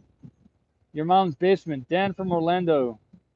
Yeah, good deal. Maple from South Marie, Ontario, Canada. Nice. Ontario, Canada. That's good. Speed Runner from New Jersey. Hull, Northeast UK. Paul. Sri Lanka. Alicia. TV. Sittard, the Netherlands. Chiropractic from Hungary. Josh from North Carolina. Bearded by nature from Connecticut. Terry from Florida. Ronnie from Germany. A lot of people are good stuff. Martian from Nuneaton. Pascal from Berlin, Germany. Nuneaton, UK, Martian. Matteo from Italy, Venice, Italy. That's probably a good spot to be. The Magic Sky from Romania. Peoria, Arizona. I didn't know there was a Peoria in Arizona. That's good. I know there's a Peoria, Illinois, or a Peoria up there in that. I've been over Peoria, up in Indiana, Illinois area. Interesting. Arizona, EG. Thanks. Nice to see you here.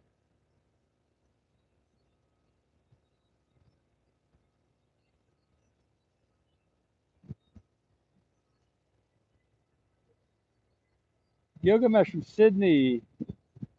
Dark Side of the Moon. Richard S. from the Dark Side. That's cool. Walk Dog from Hellas. I was born on Earth, Stephen, but actually, I was neither born nor have I ever died. So I have always been, and I will always be. That is the correct answer, Stephen. I have never been born, and I've always been. So, Barry, we have always been. Hello, in Western Australia. Sean from Seattle. Cool. Seattle area. Nikos Yasu also. Yeah, good, Nikos.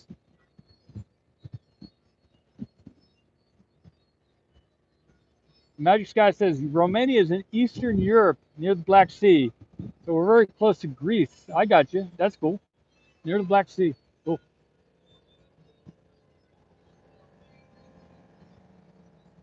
Dekinen.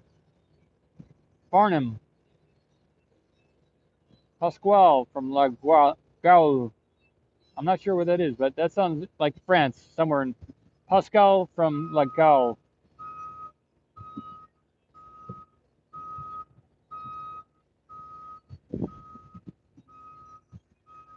Nick, nice. Dundalk, Ireland, Leah. Jax. Oh, you're here, Jack. Cool. Well, I am over in front of the tank farm, so maybe say hello. If you want to get on camera, you're welcome to say a few words. Joao, Portugal, Lisbon.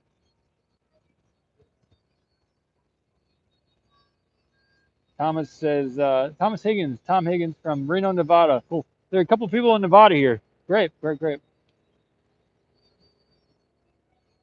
Jeff from Melbourne, Australia. Oh, that's awesome. There's, yeah, I spent some time in Melbourne apparently when I was a younger individual for about a year. Mikael from Sweden. Mikael S. from Sweden. Sveden. I'm not sure how it's pronounced, but I wouldn't mind going to Sweden myself. That'd be a lot of fun, I think. Simon says, I hope to see all the UK viewers at Cornwall Spaceport when Virgin Galactic starts orbital flights from there. So from that's Cornwall Spaceport. Cool.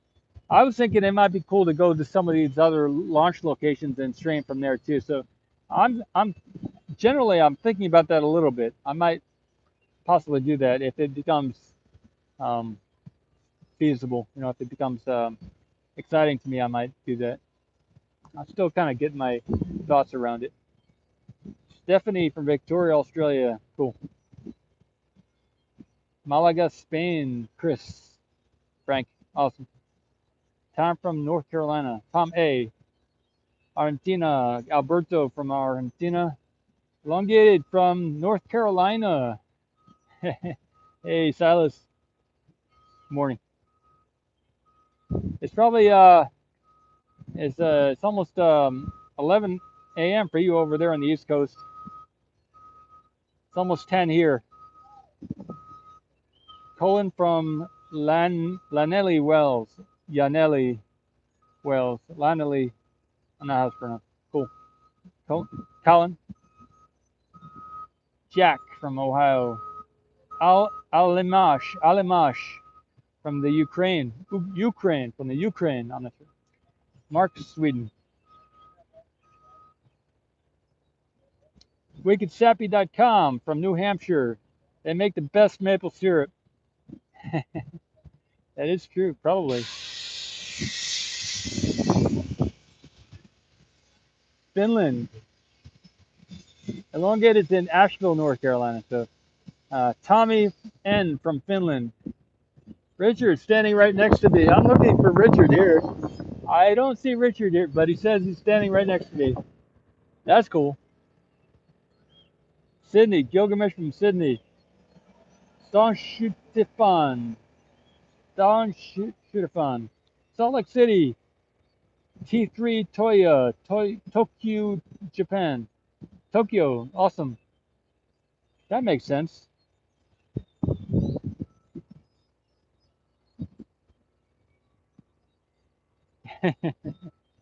AC, I will say all 600 because it's important.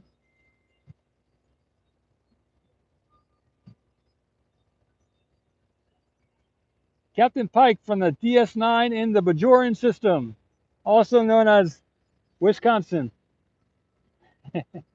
Deep Space Nine in the Bajoran system is Captain Pike. So he travels back and forth between Wisconsin and the Bajoran system. Ken from Ocala, that's cool. Right on.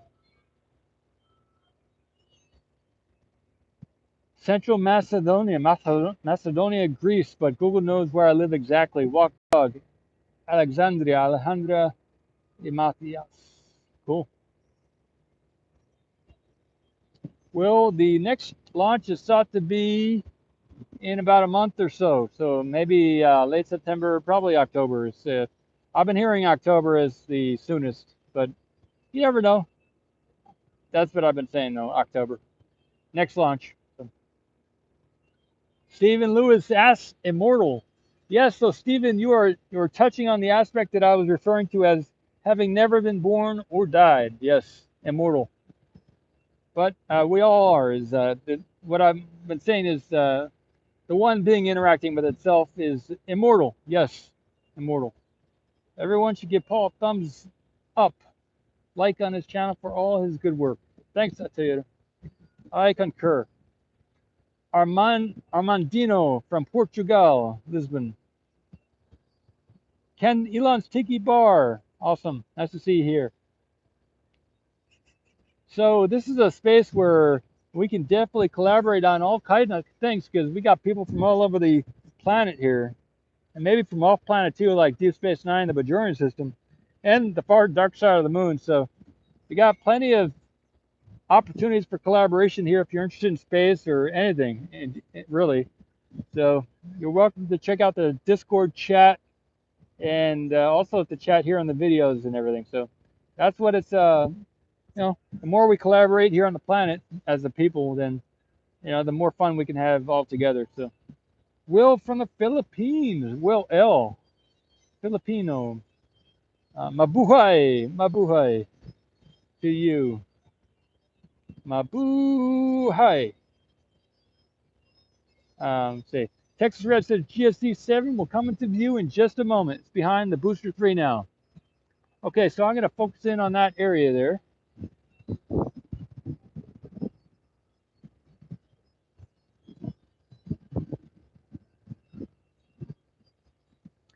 So Randy says 5465 says the GSE tank is going back toward SN15 and 16, the shorter one. So that's where it's thought to be going.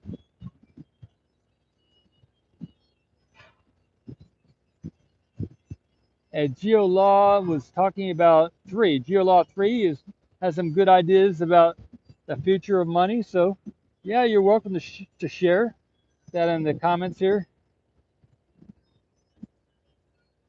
Alimash from Transcarpathia. Cool. I don't know where that is, but that sounds interesting. Doug, awesome. Santa Cruz, California. Doug, I did send you back some funds, so I think they will be clearing the next day or two.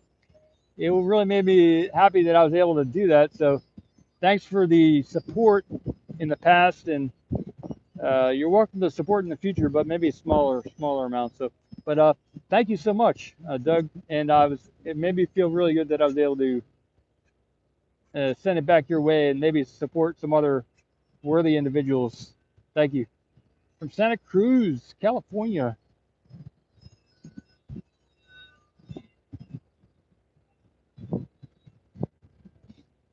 Thomas asks what it means to dolly a camera. I mean, just like a dolly when you're going to move some heavy equipment or something in one of those dollies. So I think that's kind of what it could mean, Thomas.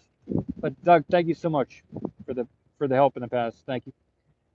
Dineth, you're awesome. You're awesome, Doug. Dineth from Sri Lanka. Halokin said, just throw money. What about oceans on Ganymede? Yes. So core W.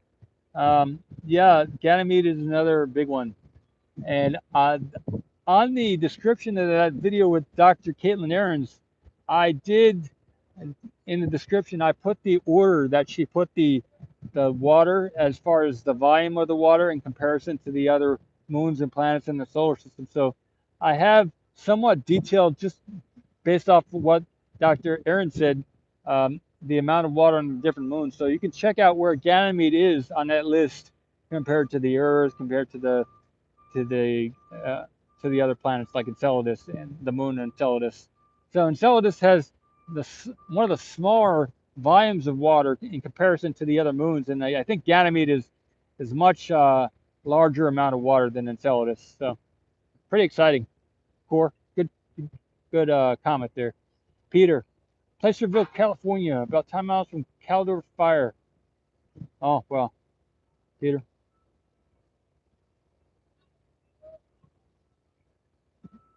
Michael says to Tom, a dolly is a camera on a track or wheel, so it moves level across the surface. Cool. Thanks, Mike.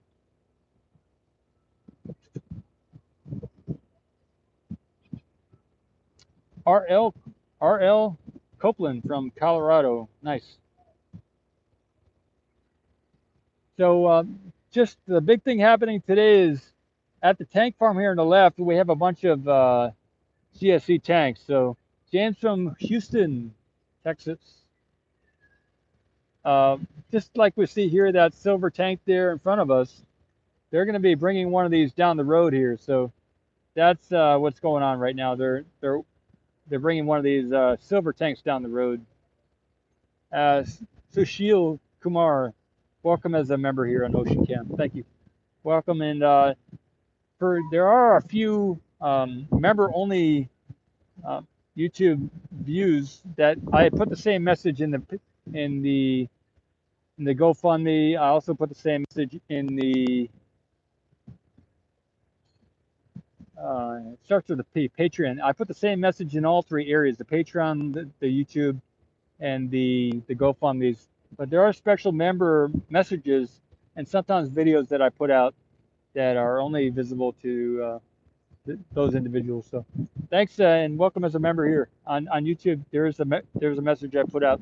Put an update on the last 2 weeks here at Ocean Camp. So if you'd like to see some of that updated message, you can check out the GoFundMe or the Patreon or here on YouTube as a member. So thanks. Armandino. Asman Cole from Malaysia. Cool. I spent a little time in Kota Kinabalu and also in Jakarta and also in Bali in 2012, around that time period. And also 15 years before that in the 90s in Malaysia. AC.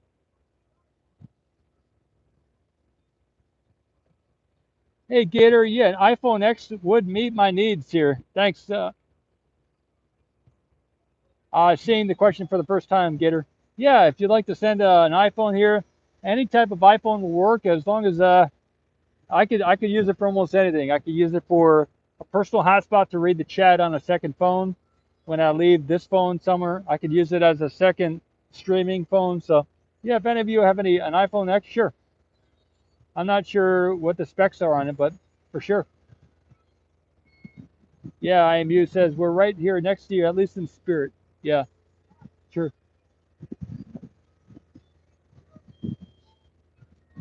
I can use second or third iPhone here to do a couple different angles here to stream. I could have a phone on the back of my truck right now streaming on a second channel here on the same YouTube channel. So, and then when that view, when the tank would come into view on that, you could see it on that tank on that view, and you know if it overheated, then so be it. I would have the second phone going with me.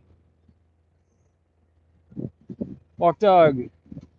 Yeah, Nokia 3310. Sure, I'll check it out. You know, I'll check out any phone. Sure.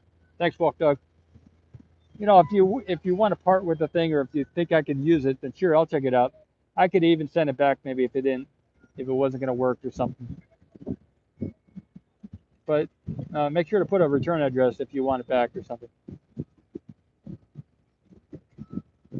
Stuart says you should check out the build site. There's a possible quick disconnect arm extension being built there.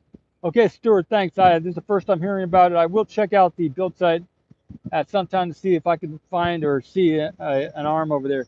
Over there at the build site is probably Nick Sweeney. He covers that area, so since he's with NSF now, you can probably check out NSF to see if they have any views of that quick disconnect there, since Nick is with them now.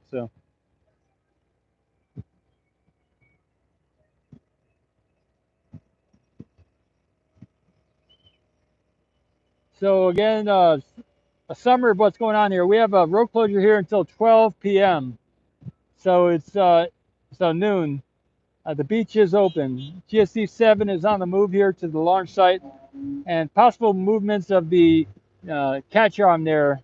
You can see the lifts attached to at least two areas there of the catch arm. So that's what we're looking at here this morning.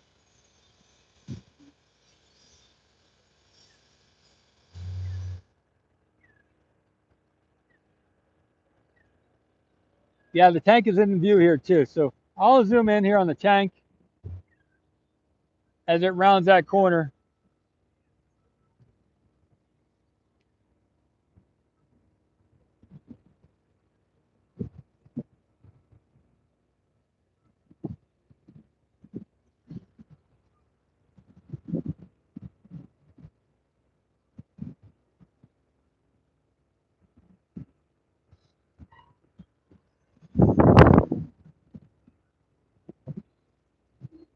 Welcome to the new members here, and that really helps out a lot with the channel. It's kind of it's nice to have people that are hanging out here and checking out what's going on a regular basis.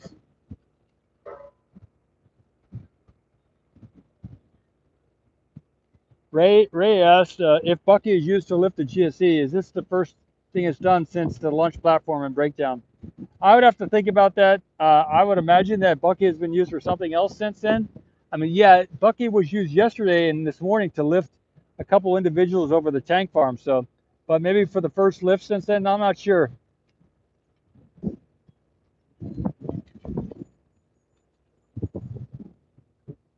I can maybe zoom in here too, a little bit. I'll zoom in.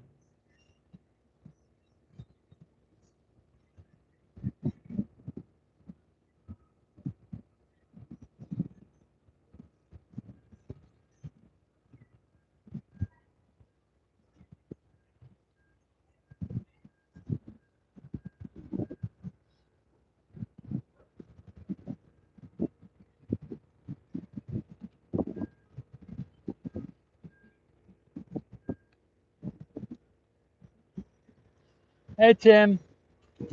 Yeah, I don't know about foam, but maybe for this headset, it might work. I think there's like a special, um, it's like an animal hair kind of thing that you put on it or something. That's Hey Rupert, welcome as a member here. Awesome. This may be a good amount of zoom.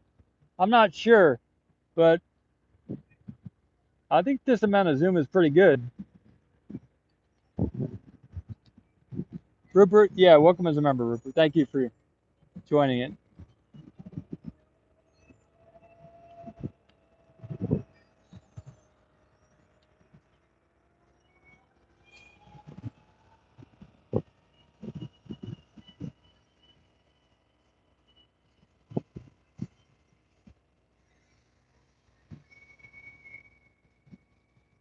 Yeah, so the GSE is right there in the middle of the screen now.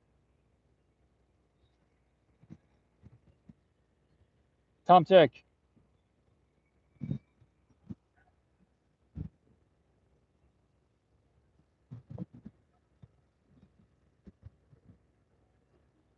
There is somebody a little bit closer with NSF right now, and he's standing on the dunes a little bit closer, about 100 feet closer on the dunes, but it's kind of a little bit off limits there. Not supposed to be over there, so um, breaking the rules a little bit, but I'm not doing that. I'm sticking to the rules here.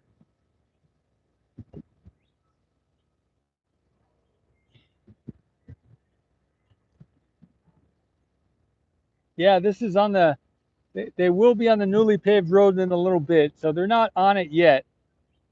Yes, it's not on the. They didn't pave that area of the road, so um, it's really when they get to the um, more toward the a little bit further, about 300 feet more toward us, is when um, it'll be on the paved. Maybe 100 feet. I'm not sure. They're not on it yet. I can tell you when they're on the new road area.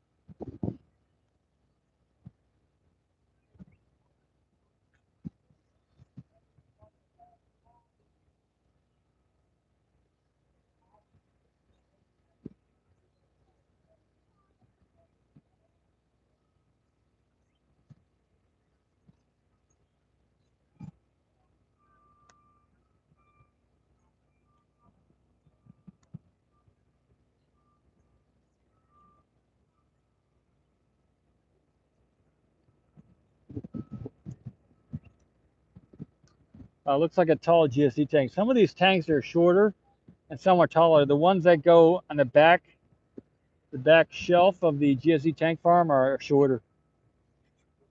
Hey, David, welcome as a, welcome any comments, but just, there's a no caps kind of thing here.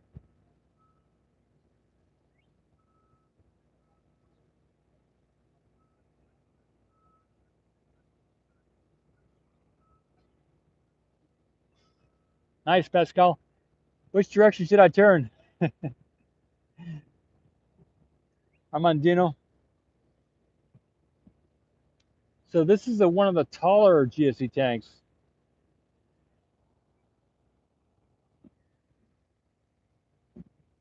Because it's going to be in the front.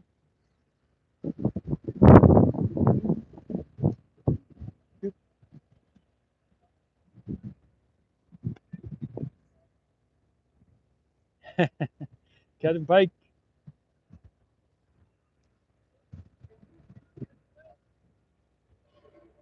Okay. The uh, the individuals moved back from where they were, so they're respecting the rules. So that's good. When the tank came forward, they moved back. So good.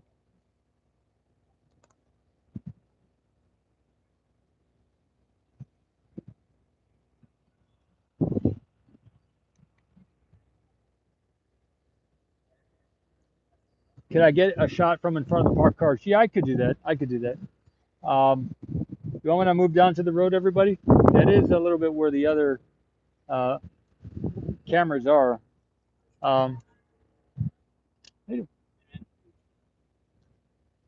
me see.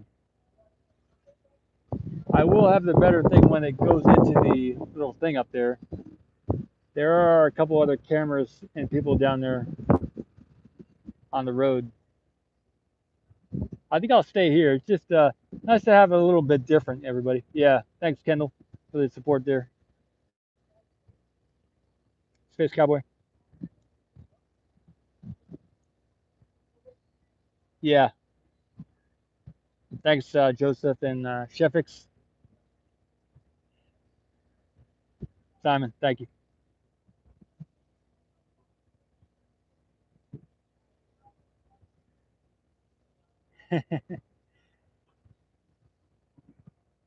Okay, so we do have the higher ground here. That is true.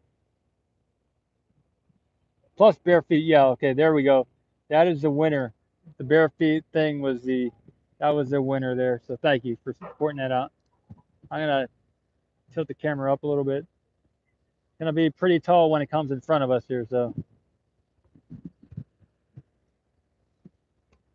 sorry for the hitting the mic here.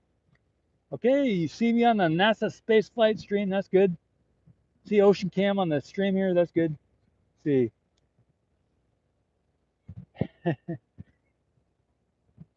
Bucky is ready to pick up the tank here when it gets here. Yes, it is ready. They're going to need several lifts to connect to the top there. So I don't know how fast that will be. And the Bucky is not holding any load spreader currently. So I imagine they're going to have to hook up a load spreader unless they've already done something special there with the GSE tanks. So Space Cowboy, that was a good question. Yeah, the Buckner crane is not attached to any kind of load spreader or anything right now. So it is now, the GSE tank is now on the paved road area. Cadillac man.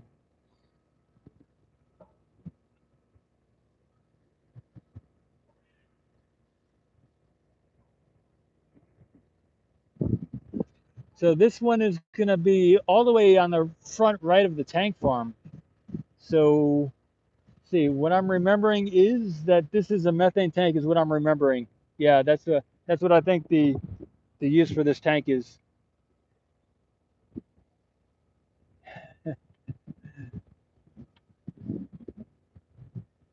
But for those of you who've watched a lot of Ocean Cam here, you can at least maybe rest contentedly knowing that you've you've brought attention and awareness to the importance of videoing and filming the liquids on other planets and moons here in the solar system. So to change our story as a humanity. So your time watching the show here has been bringing awareness to that importance of videoing that after all these years of hearing about liquid, possibly water, that's been identified to be on these other moons and planets. So that's kind of what the focus and the mission of this channel has been, to showcase the importance of of videoing and getting images of the water and the other liquids on the other moons and planets. And interestingly enough, Dr. Caitlin Aaron's in that August 23rd interview or chat, she mentioned that, you know, after you get past the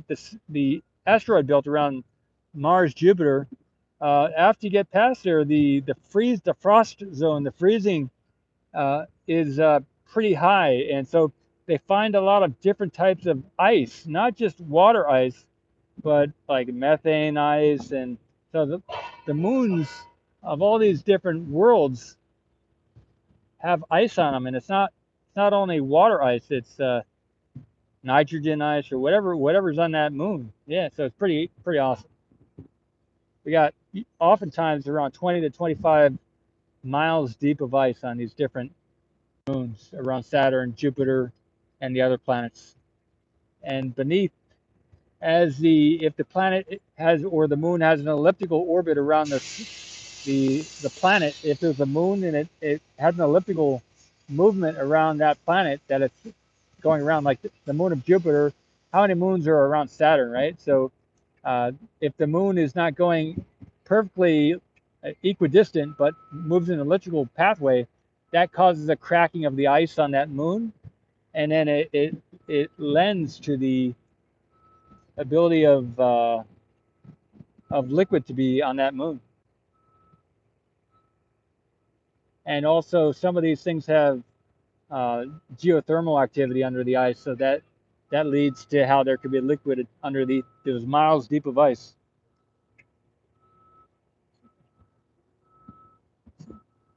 So that individual here that I thought was Brady Kenston is not Brady. It's another man. So Brady is not here. I don't see any questions about that, but yeah, it's not Brady Kenston here. Somebody else. Looks a lot like Brady though.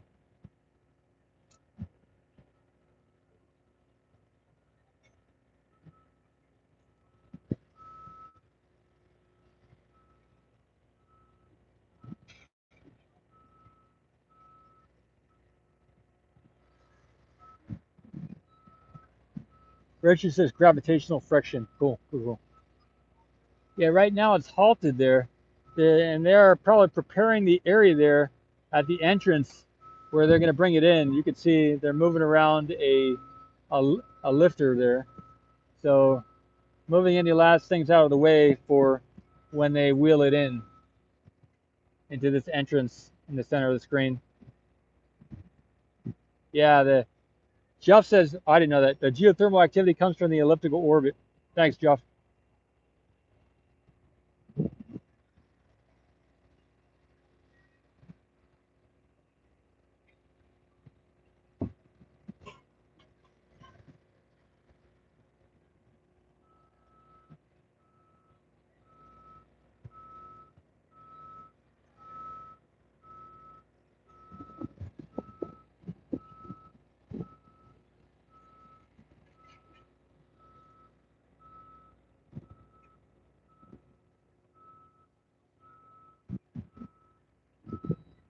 Walk Dog. I don't know what bird you're talking about, Walk Dog.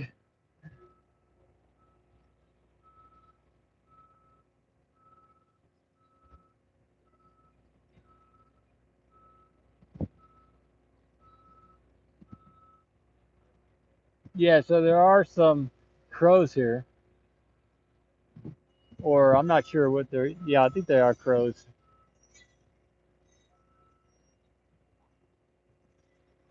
Oh yeah, there are some birds on that white chalk there. If any of you know about Carlos Castaneda, he would often write about Don Juan and the birds. So the Yaqui way, Yaqui Indian, so like indigenous to this area, Mexico also, in the Sonoran Desert. Uh, for those of you into meditation, those are maybe some important information there. That is very close to here, the Sonoran Desert and the crows, the black crows that Castaneda would write about. He was a anthropologist and also had a lot of he wrote a lot of books. It is moving again. Good, great call there. Thanks. EDPFLA. Yep. I Toyota. Awesome.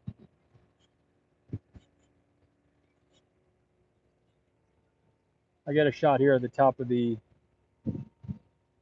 tank.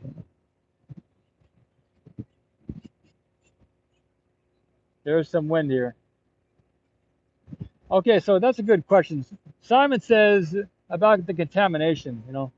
If life is, if water comes from the asteroids here in the solar system and outside of the solar system, and if everything in the universe is alive, then you really can't contaminate everything because the same stuff is everywhere all throughout the universe. So the whole thing about contaminating another planet or something like that is, I don't share that view. And if you look at the Russians and some of the other spacecraft that have gone out already, I mean, stuff enters our atmosphere all the time and it leaves our atmosphere all the time. So the whole thing about contamination is, maybe for a deadly virus, but I don't think so.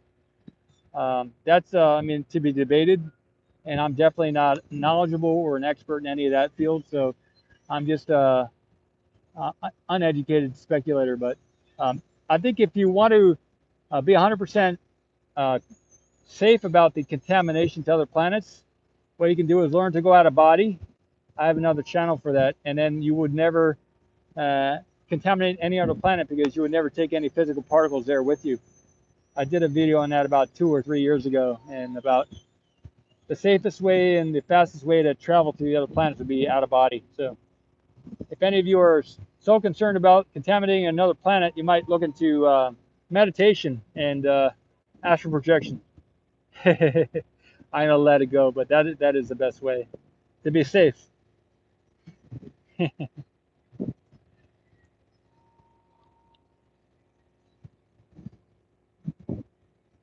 Yep, Joseph, I'm with you 100%.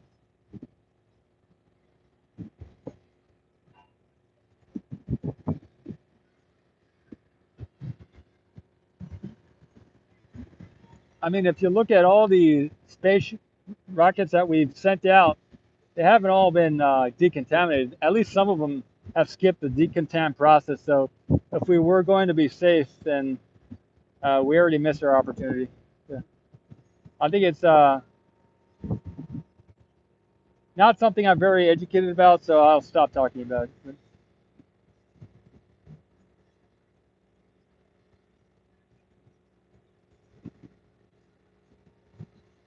But if there's life everywhere, then yeah, it's you're not going to contaminate anything too much um, any more than we've already done with all of our defense spaceships going everywhere in the solar system already. You know, we already got ships out there, so it's not like we're going to contaminate it any more than we already have. So you may not know about it, but they are out there already.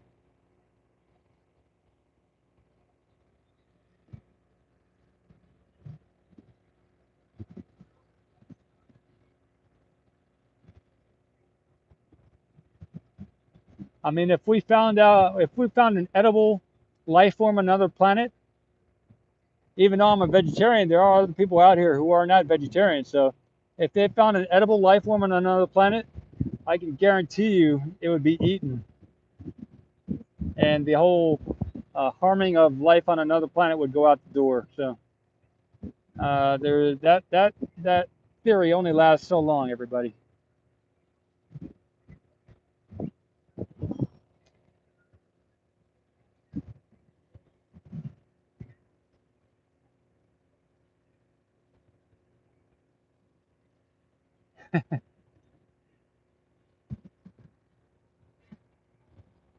So what I've been proposing here on Ocean Cam is not to look for life, because as a meditator, I would tell you that everything in the universe, every piece of matter is alive. There's nothing that's not alive. So to find something that's not alive would be the ultimate task, because there is nothing in the universe, in the galaxy, in the solar system, that does not have an energetic structure to it, that does not have awareness behind that energetic structure, and that does not have a presence behind that awareness. So everything in the galaxy is alive, everything in the universe is alive, everything on Earth is alive, everything out in space is alive, because it's a living being, and it's a one being. So the one being can't harm itself.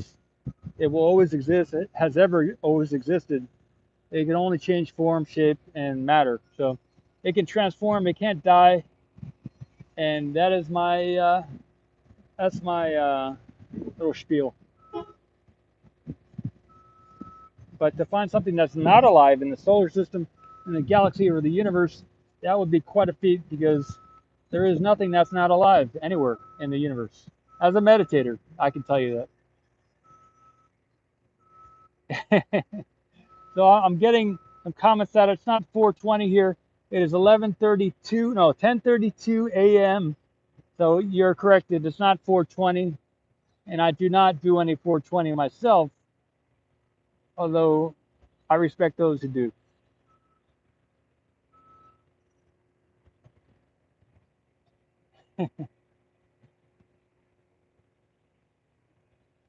All right, so the big thing is that the GSE tank has arrived. The Sheriff is still here with the blinking lights to keep it safe. I will show a little bit the sheriff's car there. You can see there the sheriff. So I'm at the appropriate part here. I'm perpendicular to the sheriff, and I'm in a good spot here to be recording this.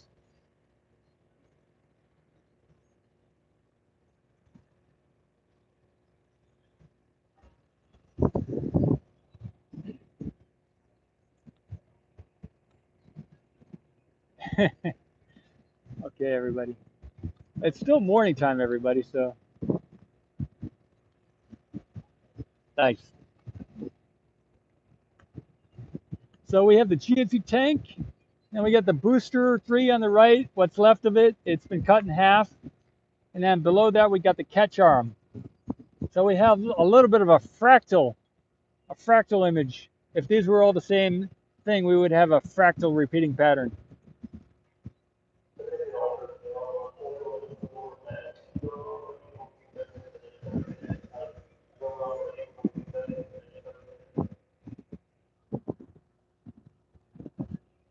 They just did an announcement here. They're gonna be doing something, I think in about 30 minutes. I'm not sure what they're doing, but they're doing something soon.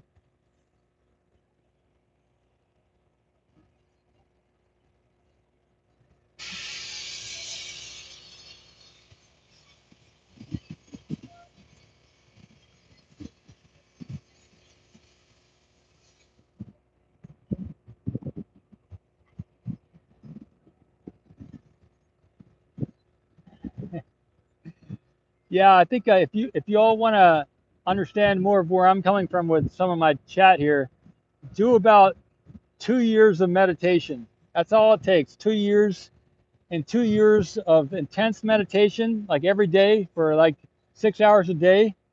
Do that for 2 years, and you will not have to search for life in the universe or the galaxy anymore.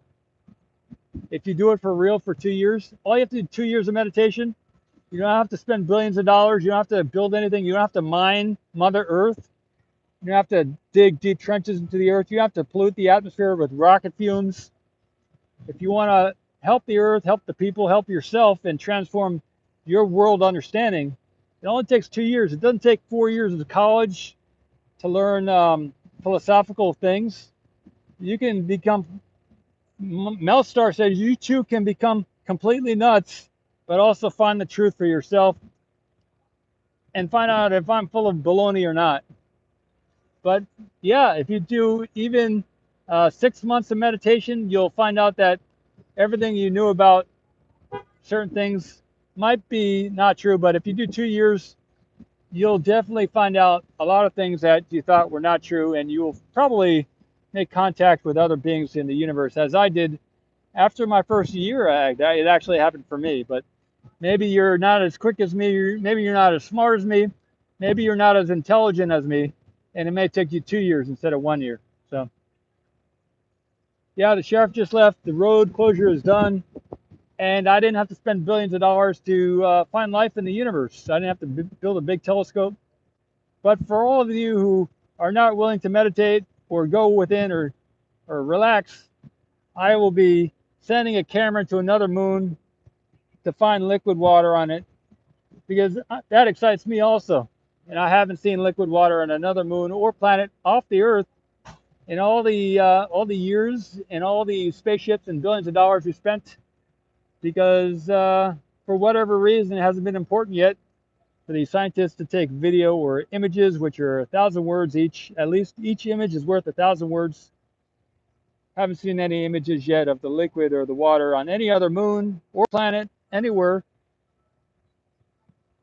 off the Earth, for whatever reason, even though there's more than 50 times, 20 to 50 times in our solar system, 20, 50 times more water off planet than on the planet. Can you believe that? Confirmed. Yeah, the next guest speaker, Andrew, I'm not sure who it might be. If anyone would like to come on and chat, this is a space focused channel here. If you would like to transform your world and evolve it in awareness. So I think awareness is what evolves. Not so much the body, but awareness. The body will transform for sure and all that. But if you want to evolve really quickly, you can change your experience. And when you change your experience, your reality changes. So there was a lot of great people in the past have talked about this. Yeah. So anyway, 2 years. If you don't have the billions of dollars to change your world by getting on a rocket and going somewhere, you can just do 1 to 2 years of meditation. Get some binaural beats. You can use them to study. You can for all kind of things. But and it can change your brainwave states and within less than a half hour. Binaural beats do. It's a proven scientific fact. There's a lot of studies that have been done, and you can use it to get an alpha brainwave state. You can use it to get a beta, theta, or delta deep sleep brainwave state. So, but they can also help you to meditate, get the alpha and the theta.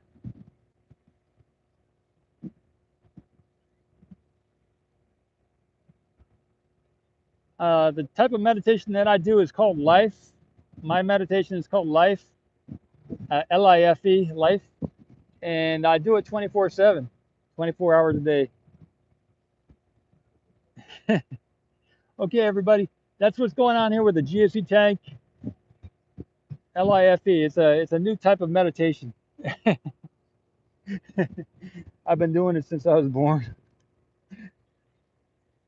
I'm gonna have to get in front of the camera here, say a few words to our sponsors.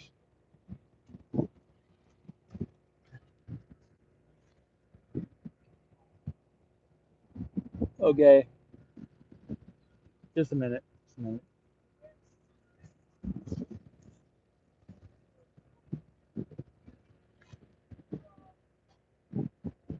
Well, Doug says my meditations are called DOGS.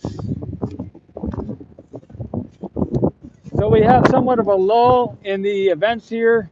The GSE tank is kind of on hold. I don't know for how long. It's an exciting morning here. It just moved down the GSE tank from the build site, a 2-mile journey across the road, all types of dangerous things along the way, like insects and wind. And there were a lot of people watching also, so that was kind of dangerous for the GSE tank. You never know what kind of influence you all could have done to the GSE tank as it rolled down the road.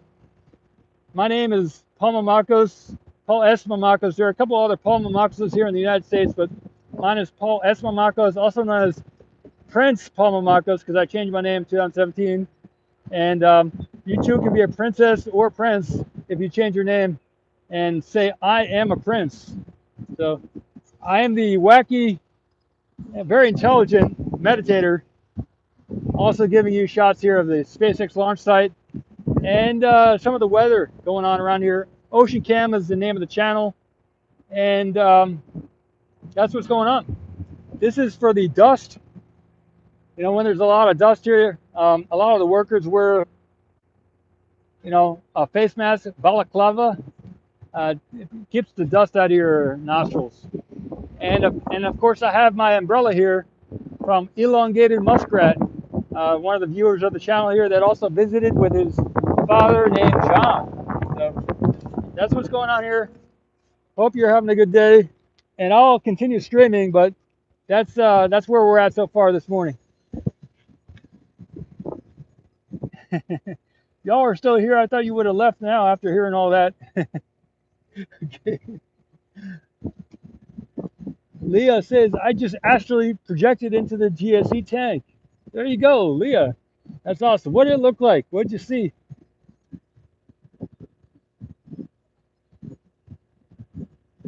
Okay, so Jill asked where the small test tank went. It went back to the build site, is what I heard. Thomas, thanks. Yeah, this is one of the Ocean Camp T-shirts. There's some merchandise here in the YouTube store and also on the oceancam.space website. Thanks. Spinnaker. Reptone. Yeah, fun times. Trying to keep it fun because I'm doing this because it's fun, mostly.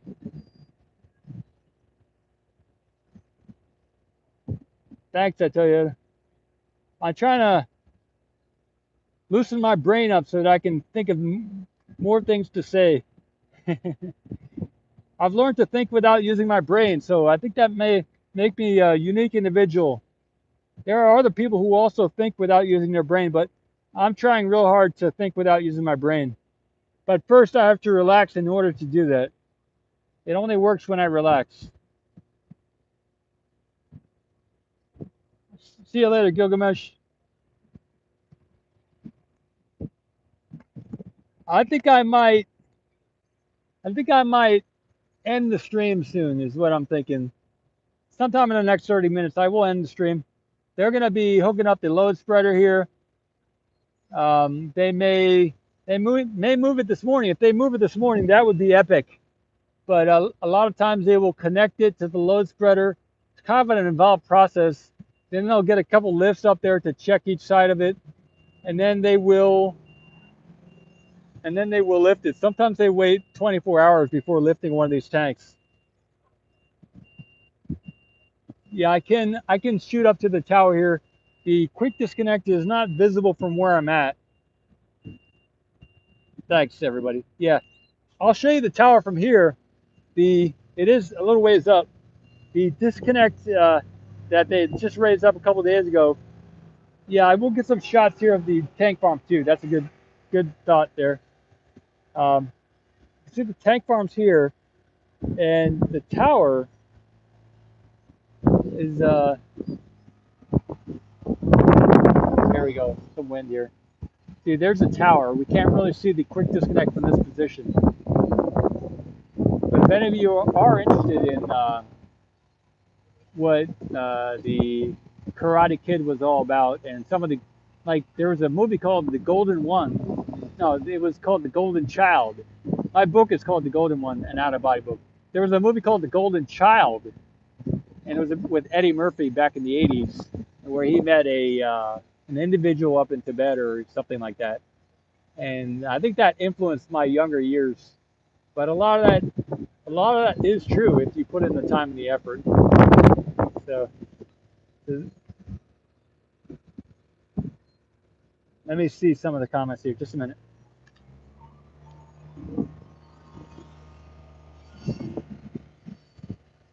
Okay, you'd like to see where the tank is going to go? Sure, Jill. I'll show you that. It can go in one of two places. So first I'll show the tank farm here. We see the tank farm. So we got over here, we got the LOX tank. Over here we got a nitrogen tank, and over here at the base there is a concrete pad there, which they could likely be moving it to, because unless they're going to move it to here, they're going to have to move this sleeve cover out of the way. But just to the right here in front of that sleeve cover is a concrete slab there behind the Buckner crane, and I did get it from earlier in the stream. There's an empty space there where they could move it to, right there in front, down in the center of the screen, behind the Buckner crane. Yeah, the Golden Child is a great film. Yeah, Tony. So I did take that to heart when I was a youngster. I think it did influence my mind at that time. I need a pointer stick. Yeah, I do, Thomas. 4 TARDISes. That's right, Walk Dog.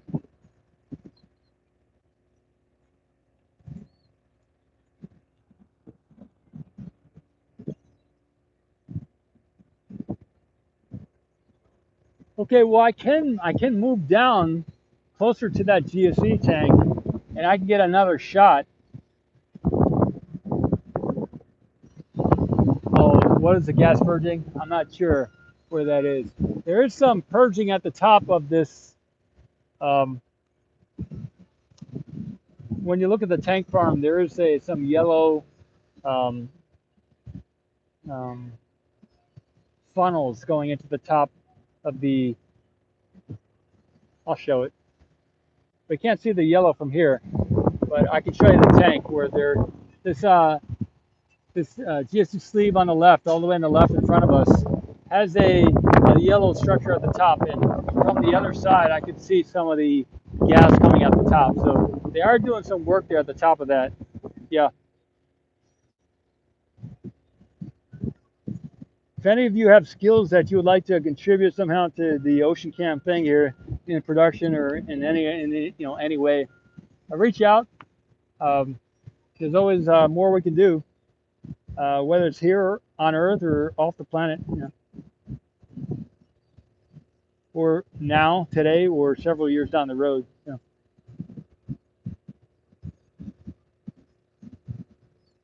Yeah, it's right behind the yellow crane now. So I'll move the camera down the ways toward my truck where we can get a great shot of that new GSE tank they just rolled down. And I'll just set it up in the back of the truck and we'll do some video from there in front of everything. We'll be able to see the tower and everything else. So I'm just picking up everything here in front of me right now. And I'll walk over to the road and over to the truck. So it'll be about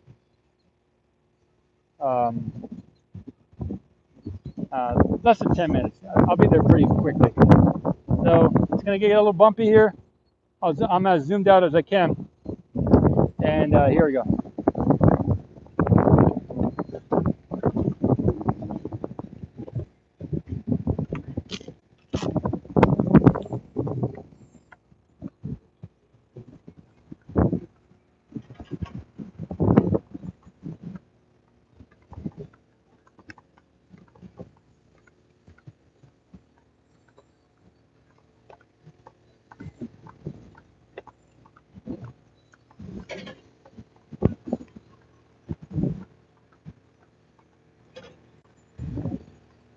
Looks like the road closure is done now.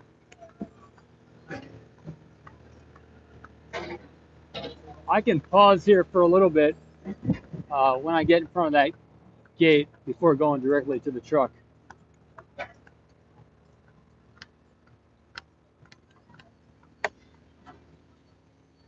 I'll pause here. It's like a safe spot to be doing this, so we can do this here.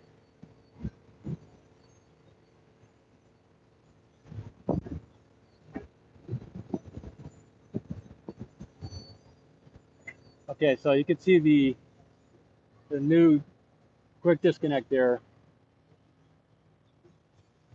When I do this, sometimes we lose reception. Go down to the ground like this with the camera.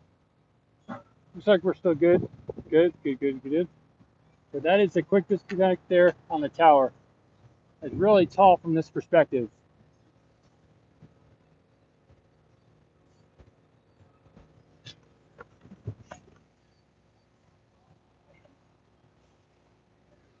So the sheriff just came back down the road here. I don't know if they're going to do another road closure or not, but anyway, I'm going to keep moving. He's going toward the beach. I keep moving toward my truck. So here I go. Once I get positioned over there, I'll have a higher up view of what's going on here. They're going to have to lift the GSE tank off of the SPMTs. There's 2 SPMTs there right now. So they're going to maybe hook up the load spreader, offload the SPMTs, and then we'll see what happens after there. Maybe they'll let it sit for a day on the ground, raise up off the ground on some wooden planks like they did the last time, and see what happens after that. So I'm here at the truck. I can load my stuff into the back of the truck. We'll get a little higher up view, and then I'll be ready for a good while to just video from here. So I'm gonna lift up the camera.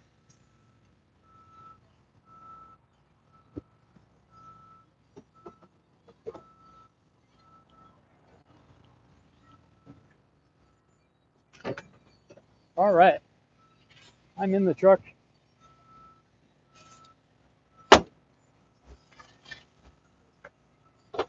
This is good for me too because I have a chair here and everything. And that will be good for a while. Just do a stream from here.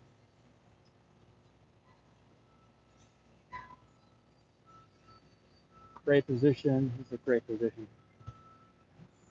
All right, setting up the chair. Oops, sorry about that. All right, we're good to go. Good to go. Lower the camera a little bit.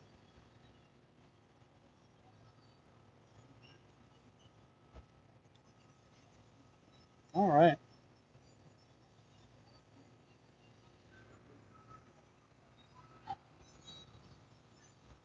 Excellent. Excellent. Excellent. Excellent.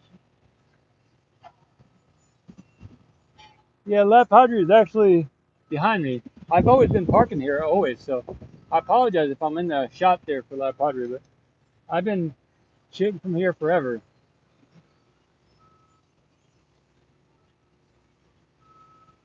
Yeah, I didn't bring a margarita or anything. I don't drink any alcohol, but something like that would be good.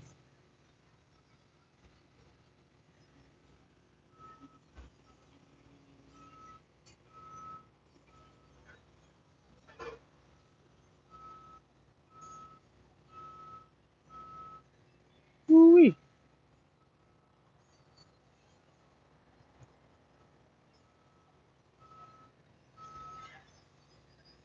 Oh yeah, so there's a little bit of the tripod here on the. Let me fix that. Thanks, Joseph. I think I got it fixed now. There's a little bit of the tripod that was visible here on the. I got it fixed. Thanks, Joseph.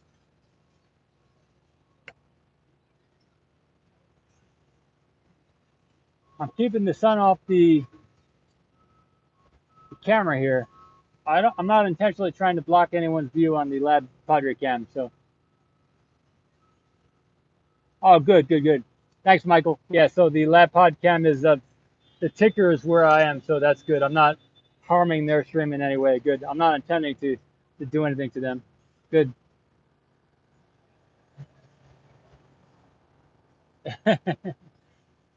Just, there's going to be one more tank after this, Matthew, because you see the GSE tank we have in front of us is going to go probably into the spot that's right in front of that white tank to the morning. Uh, I'll show you with my hand. There's a white sleeve cover here, but there's nothing underneath it. And there's an open cement pathway right over here in front of this white sleeve cover. So this will probably go in that empty space there. Then they'll lift that sleeve cover off. Maybe they'll cover this with that sleeve cover in the back, but I think they might have to use that sleeve cover in the back to cover something the same height as that thing in the back. So I don't know if the one in the back would be able to be used for this, but I think the sleeve cover in the back might be used for that tank they just put in the back that we can't see from here. But there's a silver tank in the back there, which I think they'll probably use that back sleeve cover to cover the back one. I think I don't know about the heights of the sleeve covers, but I imagine that there's a chance that since the GC tanks in the front are little bit taller than the ones in the back, that they might not be able to interchange the sleeve covers.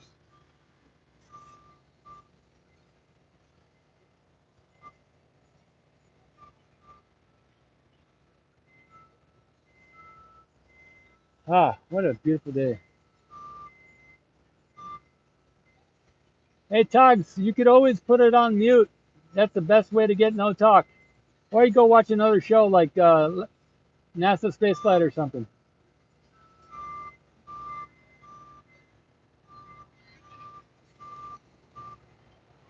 Yeah, the tattoo's still on my arm, everybody.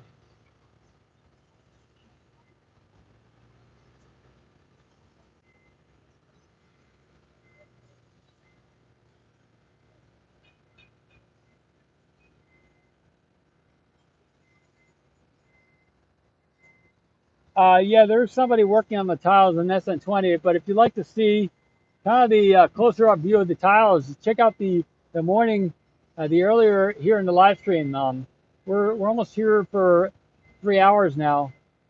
We're 170 minutes, so we're almost into the 3 hour mark. I did get some close-ups of the tiles from the front gate there, so you could always go back in the stream and see the beginning of the show here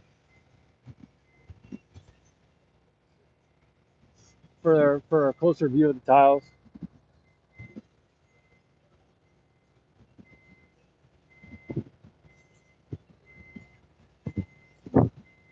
I can pan over in that direction, but there's not much to see from this shot versus this morning. Yeah, we're further away from here now. We're about another 150, 200 feet or more away than I was this morning.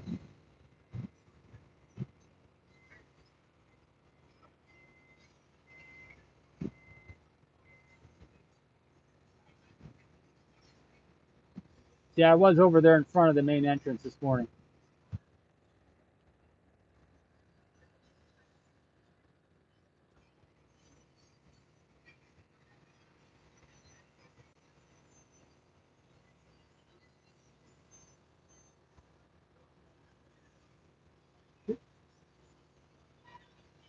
For this large berm here on the right, they spent a lot of time compacting it and layering it, and so they really spent a lot of time building that. And then just recently, they moved away all the dirt. They had like piles and piles of dirt packed over there, and they trucked it all out when they were gonna concrete and do this floor here.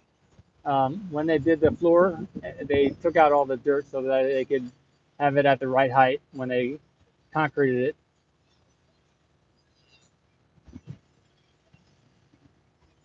So from this angle, we're seeing two SPMTs here, and the GSE tank has ribs on it. And so they're going to be moving out the SPMTs. I think they have clearance here. They were doing road work this morning, so I think there's plenty of clearance here for the SPMTs to roll out. They're going to have to hook up the big Buckner lever crane here on the left, the yellow one, to the top of this GSE tank so that they can roll out the SPMTs one at a time from underneath the tank. So that's probably what's coming up. And so if there is still some type of road closure, it would maybe be to move some of these, transport some of these transporters. There is no road closure right now that I see, but maybe they will do something again later this morning.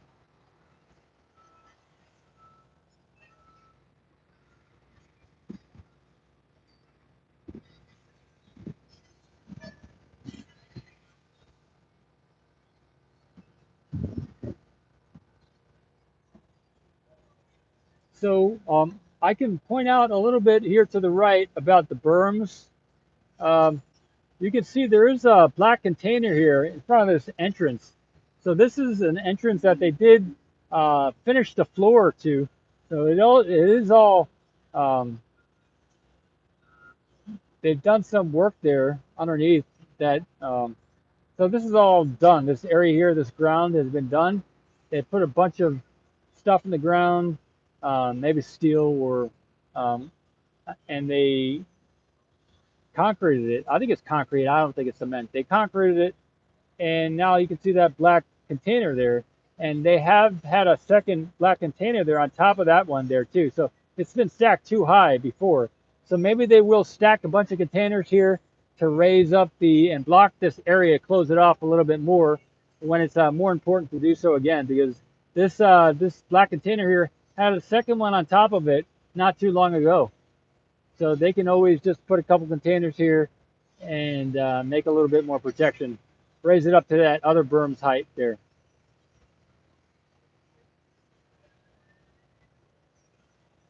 This morning they were also they were doing some pipe work here behind, kind of in the center of the screen here, toward I'll put it in the center, kind of in the center of the screen. They've been lifting pipes and placing pipes here. You can see some of them are not connected yet. So they've been continuing to connect the piping and do the pipe work here for this tank farm.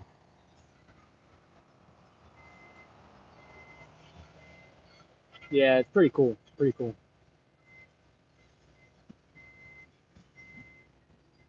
Yeah, so Tuxmaster says, I hope they don't stack another container or we would need to raise the rover cam. Yeah, and who knows? We may get some other capability here to raise up this camera too. We'll see. Exciting times we're living in. There's always a shot to get from somewhere around here of what's going on. So there's a lot of room out here to get shots from. So I think we'll be able to get some shots going forward from somewhere.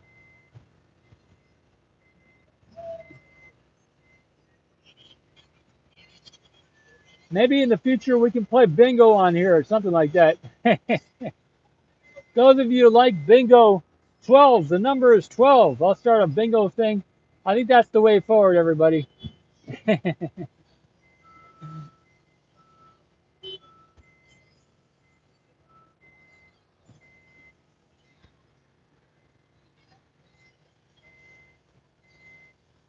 If anyone wants to play bingo, let me know. I'll have to go buy a bingo thing, and I guess I'll be the announcer. I don't know. You can we can have guests. I can do the I can use StreamYard, and then I can have guests on to live stream with me. Be good. Tell me what's going in front of the truck here. Um, win a free T-shirt. Yeah. So we could do something like that in the future. You might have to. There might have to be some type of deposit to play though. Okay, so what happens here as the with the high humidity that we have now, and as the heat heats up, the clarity, the focus on the camera goes down, and that's due to the humidity and the heat. I mean, I can put my hand there, but there's a lot of dust and there's a lot of moisture in the air. So I was told by somebody that that's not so much from the camera, that's from the moisture, the sun, the heat, and the dust. So not really something I can necessarily improve. The next bingo number is 45. I'll get some bingo games. I'll get a bingo game and I'll try it out here, free, and then we'll see how it goes. Um, I think I might try that actually, or maybe we can play cards.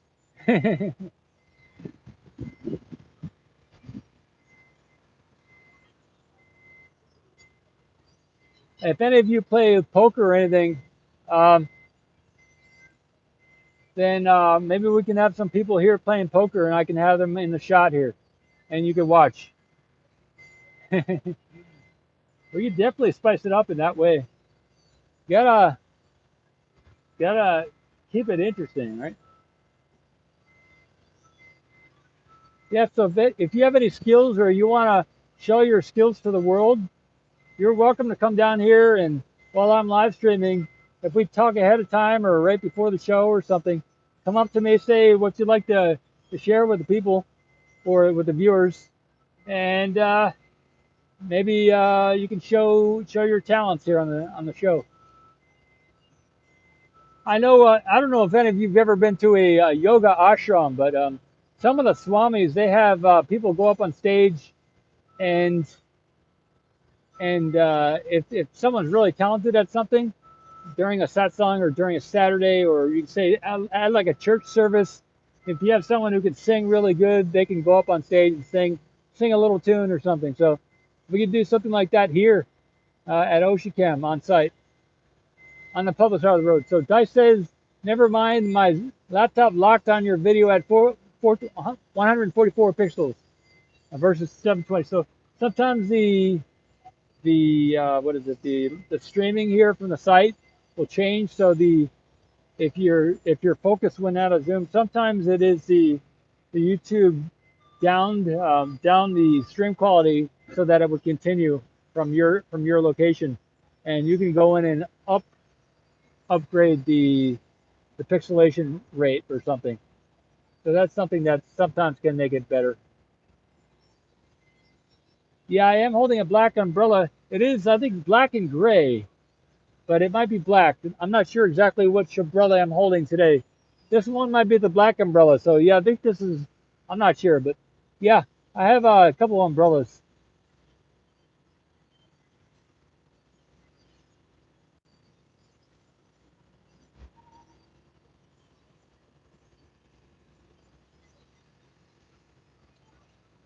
I'll, I can zoom over to the Buckner crane. There's somebody going up into the crane right now. I won't get too close, so I'll keep it. You can see there are a couple individuals over there at the crane. I'm looking up. The lift for the Buckner crane is above us. Yeah. So can I look at the electrical and the conduits on the tower? I can go look at the tower. Yeah, that's a good suggestion. It is blocked a little bit by this RV in front of me, but I can tilt up and zoom in a little bit to what we can see, and also to the yeah. So there is activity there on the orbital launch platform too. I have been ignoring it this morning a little bit. Hey Billy, going pretty good. So there's some activity in the crane and the cab of the crane there, but I will check out the see there is some box up there on the orbital launch platform. They have had it there for a couple days now. They moved it up there a couple days ago. I'm not sure what it is. And also the tower you can see there on the right. They have some of the piping and stuff there. So it is quite a tall box. You can see that next to that individual that was standing there a few moments ago, the launch stand next to it. It is a tall box over there. So whatever it is pretty big.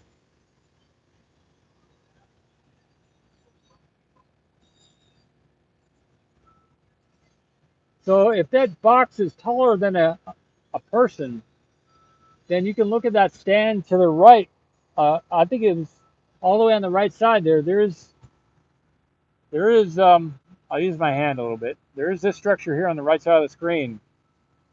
It's very tall as well.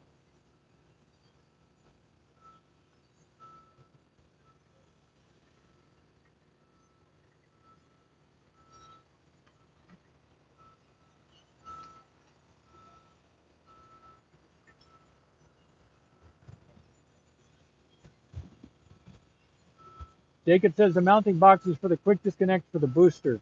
Cool. Thank you.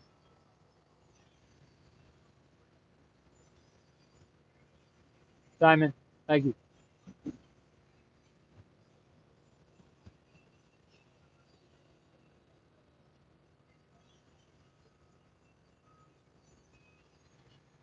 Uh, so this may be a while before they hook up the crane um, to the load spreader to lift up the GSE tank. So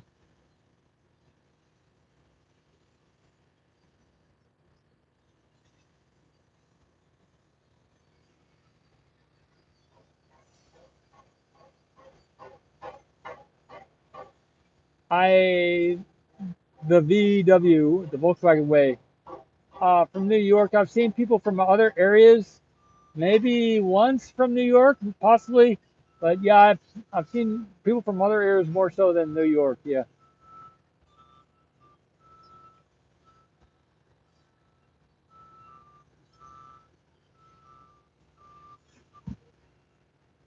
I used to say it's 1 hour if they're going to install the tank today.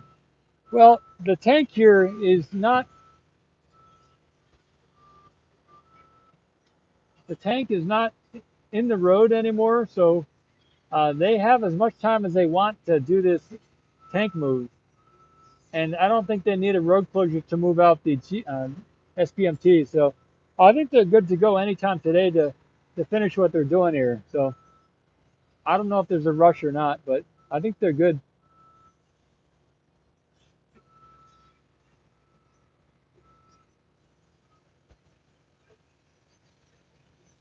Lewis says they need to move a crowd cover first. Yeah, they could move the crowd cover first, but I don't know if they would do those two things at once because there is that crowd cover right behind this GSC tank, the white cover in the back there. So, but yeah, I would think since they didn't do any prep work yet on the crowd cover, they could have already hooked up the load spreader to the crowd cover before moving this GSE tank down the road here. So I would have thought if they were going to do the crowd cover, they would have done that earlier. They would have hooked it up and been ready for that earlier.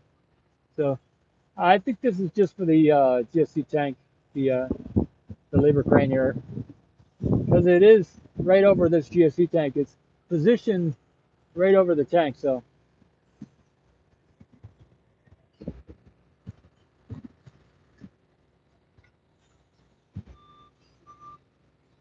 Yeah, one more GSE.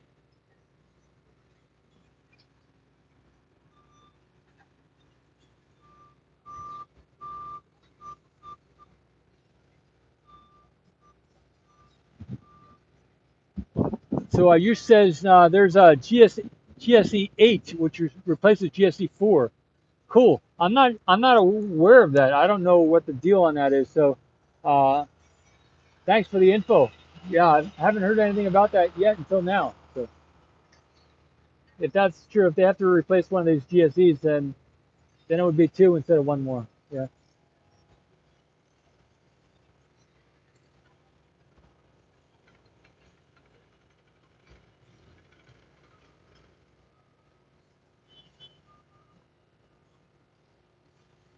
Tommy says, let's talk SpaceX. Cool, Tommy. I'm not sure what you'd want to chat about, but that's cool.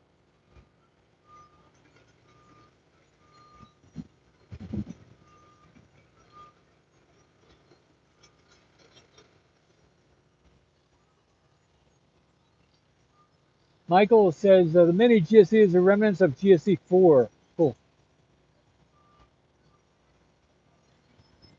Hey, the VWA, yeah. Well, once you get on the road, the hours go quick. So there are some campsites you can camp out, or if you have an RV, there's some RV sites. But South Padre Island is about 40 miles from here. It's but you get a good view of the site here. A straight line distance is 5 miles, but if you ever into kayaking, what you can do is I did this a few times. Is you can camp out at South Padre Island. You can buy a kayak from Walmart over there for $200. And then you can kayak across the channel there to the northern part of this beach, and then walk the 4 to 5 miles down here to the SpaceX. So I did that a few times, but I did kayak back and forth there across the South Padre Island to the SpaceX side of the beach here. It's a short kayak ride. It's about 15-20 minute kayak ride.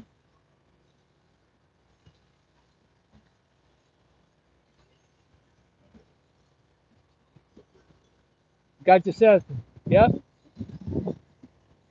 Have I seen the hexagon load spreader on site? Yeah, so there is a load spreader on the ground here. It's not the hexagon one, but it is a load spreader. And yeah, I think they use a hexagon one for the GSE tanks. But there is a load spreader there on the ground. It's a little bit visible, kind of in the center of the screen there. It's not in the most ideal place, but it is there. So right there.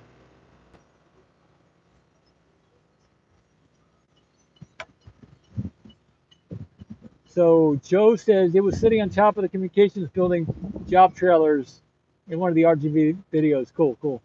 So maybe they'll bring it down the road is what might happen. Interesting. Yeah, so maybe we'll see something come down. If any of you see anything on any other streams, let us know. What I'm seeing from here is the catch arm there. They've kind of tightened a little bit the noose around the bar there. So they've kind of gotten that into position a little bit better. It does look like they are preparing to do some type of thing here with this catch arm. And you can see they have they have a connection here, and they have a connection here, and it looks like they have another one down here. So there's three areas, one, two, three. So far, three cranes connected right now to that catch arm. So I'll keep an eye on what's going on over there.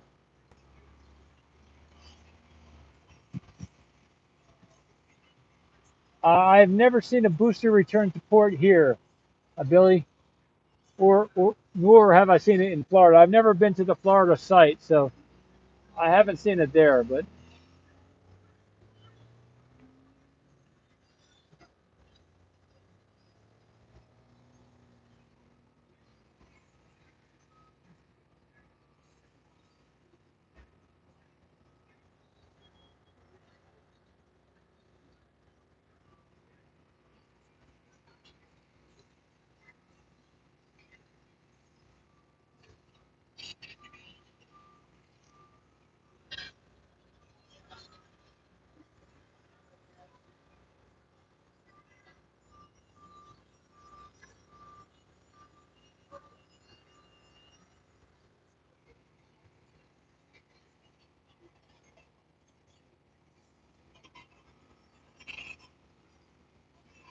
Okay, Billy. Yeah, I have the ability to go get shots as they pull into the port. If they bring a booster back, for sure, I can get that shot.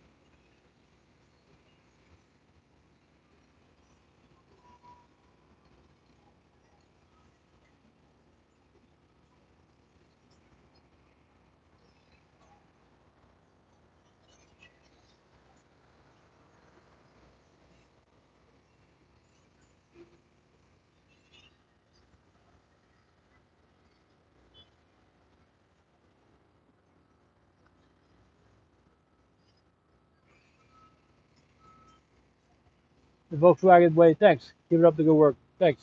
Thanks a lot for joining and checking out the stream.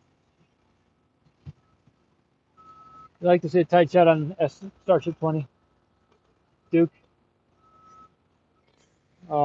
I can do a little bit.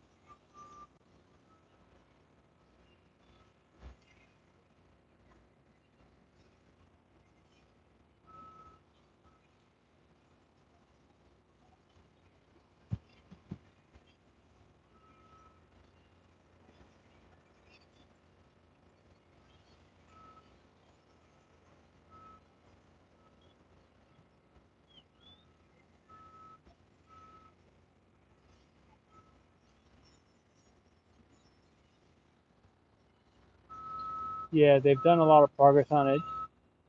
Beneath the nose cone there, it's mostly done beneath the nose cone, and above the nose cone, there's a lot more areas of green. There's a there's a decent sized patch of red in the center there of the nose cone, and also on the tip of the nose cone. But Karsten, thank you. Thanks for the support. Awesome. Yeah, the nose cone is looking good. They made a lot of progress, even in the last 24 hours. Yeah, the heat shield is looking good. It's getting hot here too, everybody. Got to keep holding this umbrella. Keep keep everything cool here.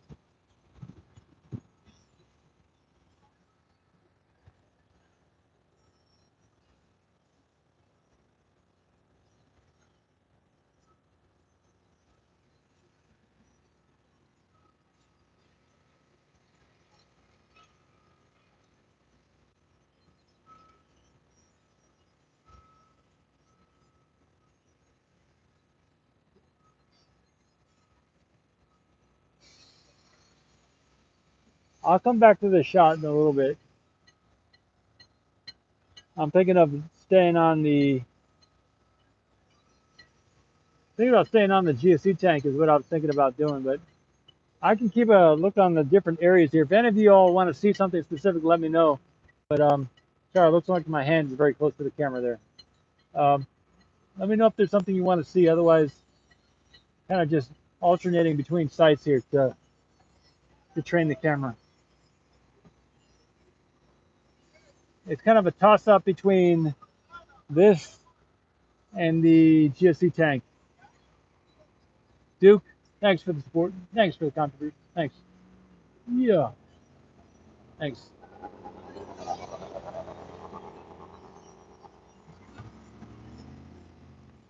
Sorry for that. If any of you want me to say your name, your last name, when I can say the last name too, but I've been leaving that off unless you want me to say the last name. Duke Nukem is the name there.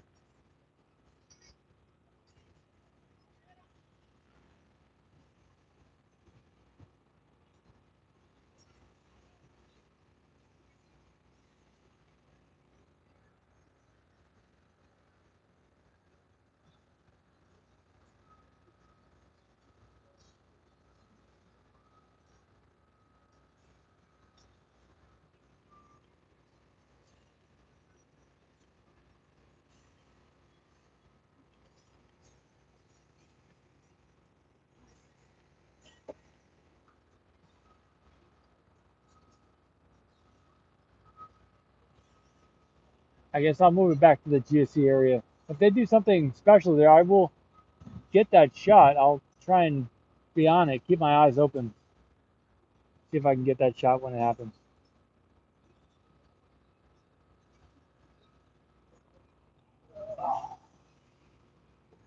Hey, man.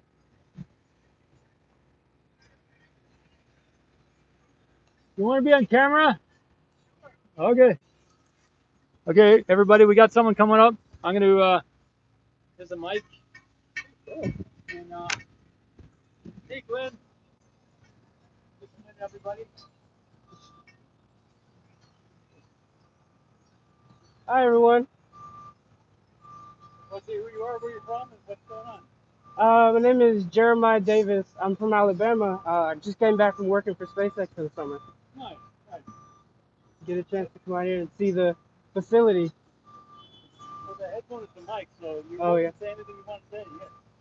No, just really excited to come out here and see what we've been doing down here. We're excited for the orbital launch, so hopefully we'll get that. Which location? Hawthorne. Oh, okay. Working in HQ, working for the Raptor team. So really hopeful. I think y'all will be excited for what they're gonna do. Pleasure to meet you, sir. Ocean Cameron, nice to meet you. All right. We moved this down here this morning. Yeah. Nice. Oh yeah. Yeah. Nice. You can ask if they have any questions. I'll tell you what the questions are. Sure. I'll answer as much as I can.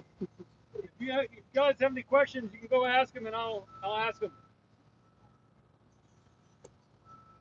Do you have any idea when the flight is? We have an estimate when the flight is. From what I can tell, they're aiming for the end of September. Okay. The best I can say, they're still waiting on the FAA to give us that approval. So once we push from that, should be good to go.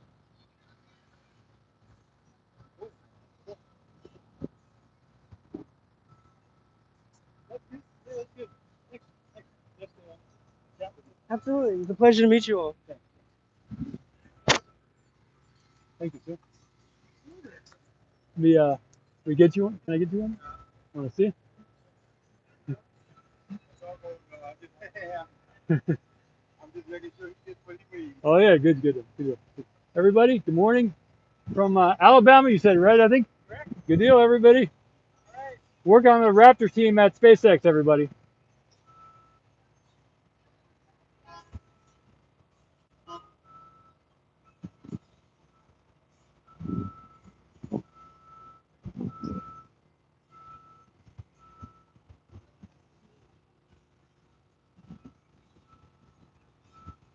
Glenn, thanks.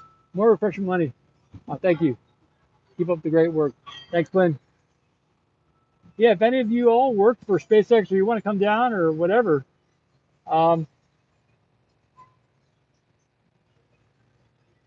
you're welcome to any of y'all.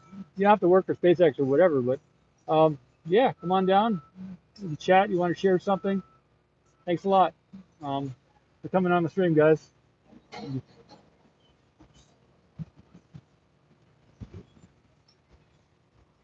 Yeah, he said end of September, Ayush. Yeah, well, if he's working for SpaceX, he knows his stuff, so.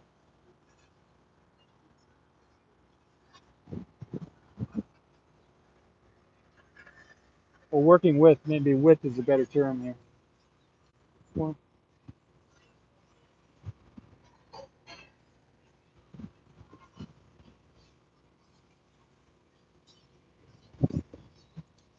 Dan, it was September.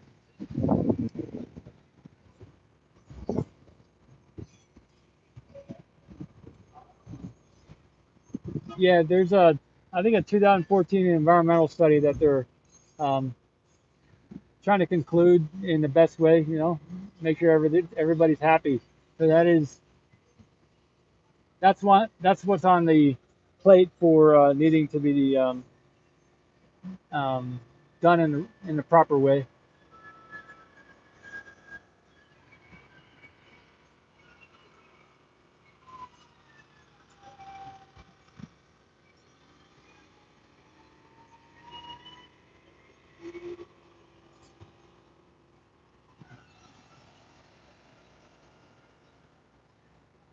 There's a bunch of work going on here to the left of this area here. They're doing some work over there too, on the left side with some lifts and things. So there's a lot of pipe work on the left side there as well. Texas Red, I didn't hear if he said he was an intern or not, but he was from the McAllen, I think the McAllen location with the Raptors.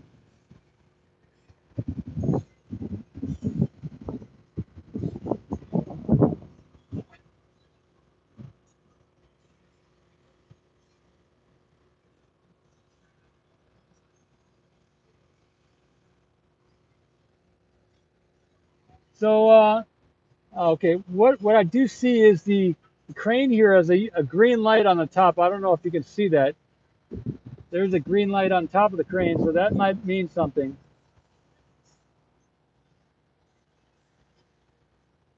I don't know if you can see it on the top of the cab there. So sometimes we get a red light, but there is a green light on top of the crane there.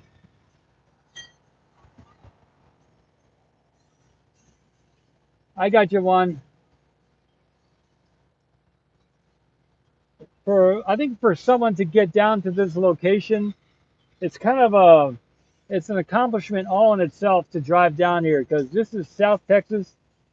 It takes a while to get down here, and then this SpaceX location is 20 miles south of the nearest town, or 18 miles from Brownsville, which is the closest town. So anybody who makes it to this area deserves a congratulations. So I think anyone who makes it down here, I'd welcome almost anybody to be on camera for at least a little bit. I have two microphones, so I can't simultaneously use both microphones. But if the one microphone were taken away from me, I could just get out the other one from the from my backpack, and I could use that microphone.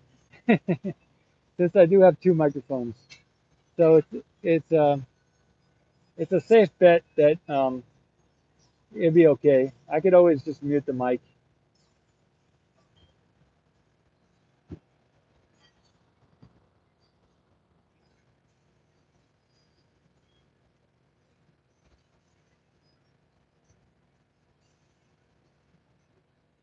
Yeah, so I'll interview.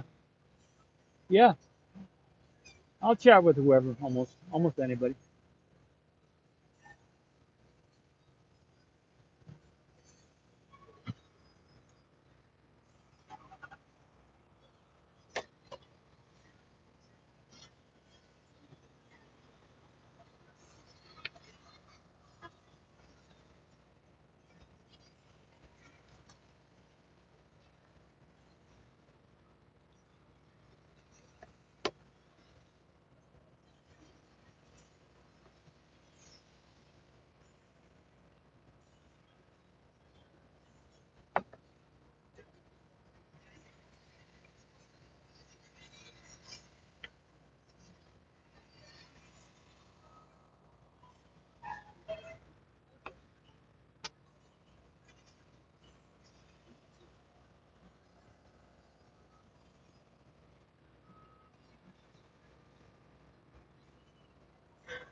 It was a good day to be out here. The wind is not so much, at least at this moment, and the sun is here, but I have a good seated location, and there's plenty of action to see. So um, it's a good setup here today.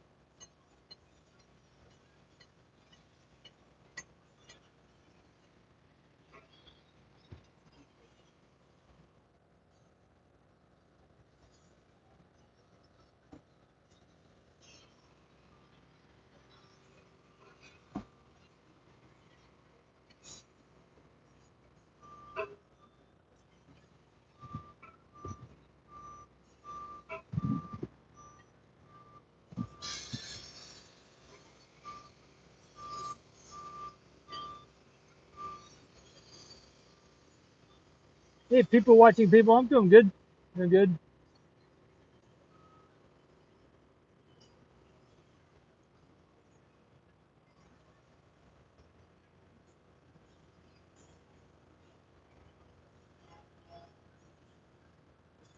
we are going to be coming up on lunchtime here, so I'll check the time here, see what time we got. 11:33. So they do take a. I think it's 11. I think that's an 11, or is that a 10? I think it is 11:33 possibly here, 34. Maybe some of you can confirm. Yeah, 11:34 here. So they'll be doing a lunch break here at 12. So I will probably maybe in 15 minutes I'll break for the lunch and I'll start up after lunch because they do pause here for lunchtime and come and start up. I'll take a swim and then they'll probably start up here around 45 minutes after I break. So probably around 12:25 or so. So in about an hour, if you're gonna come back in an hour, would be a good time to see some activity because they're probably gonna be taking a lunch here, and they do typically start up around 12:30 or so, or 12:25. Thanks, Ron. Thank you.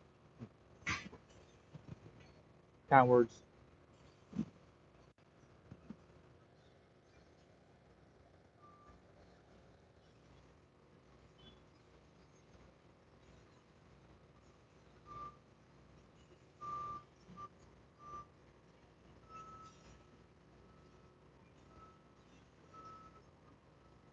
You're welcome. You're welcome, Ron.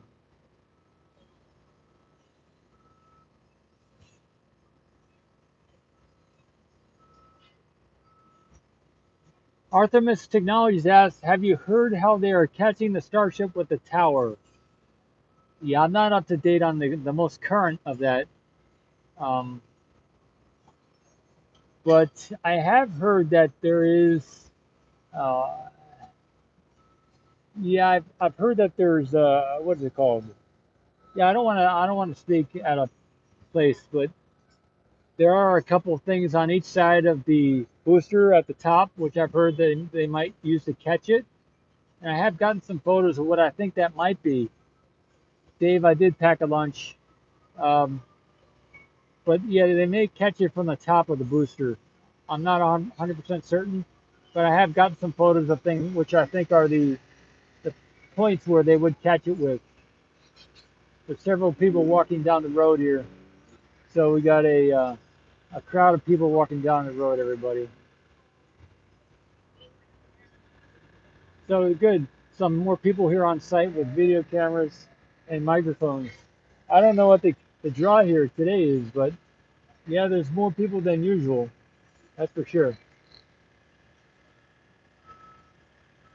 Okay, we got another 9 minutes.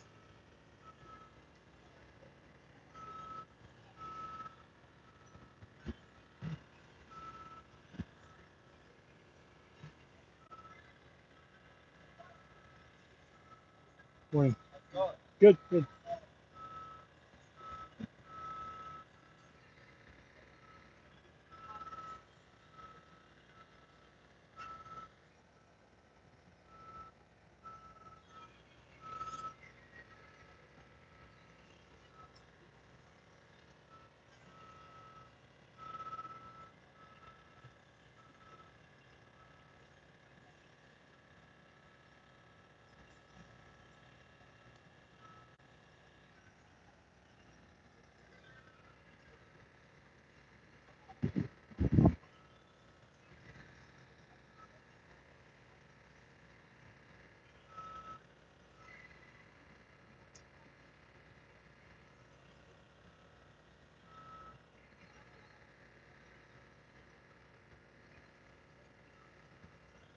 So from this spot, there is a good view of the top of the GSE tanks on the left. You can see there is some yellow and some coils coming down. In the center of the screen there, you can see there's a GSE tank all the way on the left. And at the top, there is some yellow there, and there is some, I've seen um, some mist coming out of there yesterday. So they were doing some testing there yesterday.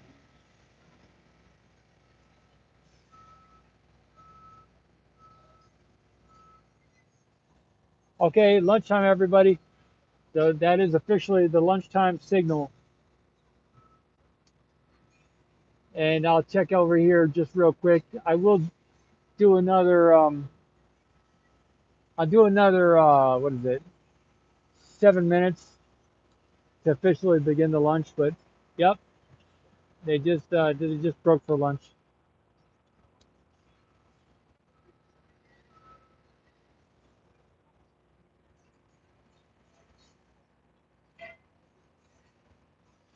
Yeah, Dice. Yeah, I thought maybe when I bought the second set of headsets that I could connect them both at once. They do both connect to the iPhone. They connect simultaneously, but one takes priority. So one kicks the other off when it comes to the live stream. So the live stream or the live stream direct to YouTube doesn't take signals from two mics. So right now it's just the one mic that I could use, the one headset. That would be awesome though, because they do both connect to the Bluetooth here simultaneously. Both of these mics do headsets. So, but yeah, they don't both function simultaneously.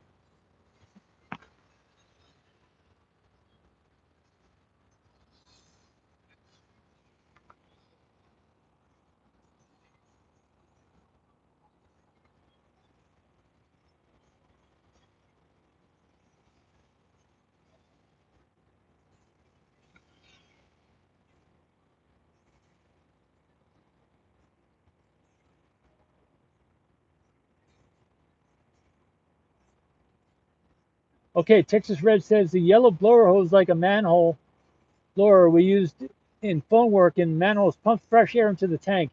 So that is a Texas Red. That's an awesome comment because I know there are people that work in those tanks, just like there are people that work in the Starship. I've gotten video of people inside the Starship there. So there are people there inside of those tanks because they're doing work on those access covers inside of the GSE tanks. So I know there are people underneath the tanks, but also probably inside the tanks too. So that would make a lot of sense that it'd be blowing in some good air. So thanks. Fresh air. Good deal. I didn't know that.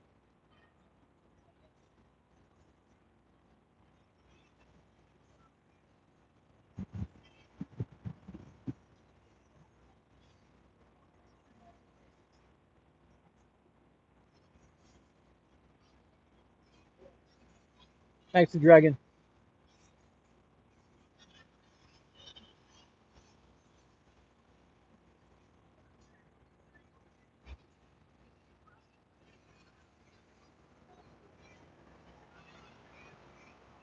Thanks, Seth. Namaste.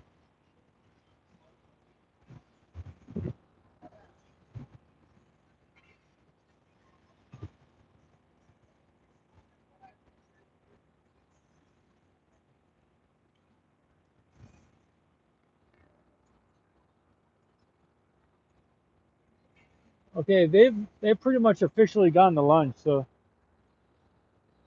if any of you would like to see anything before I wind it down,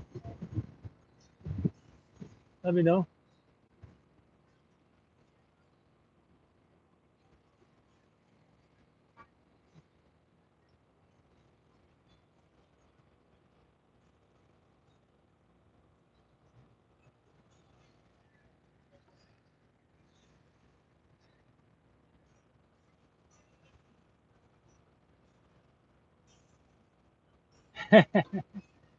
Barry says he had his lunch.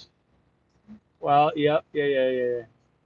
So I can zoom in on the new quick disconnect that they connected there a little bit. I'll be taking a swim too, so I'll be having lunch and a swim here.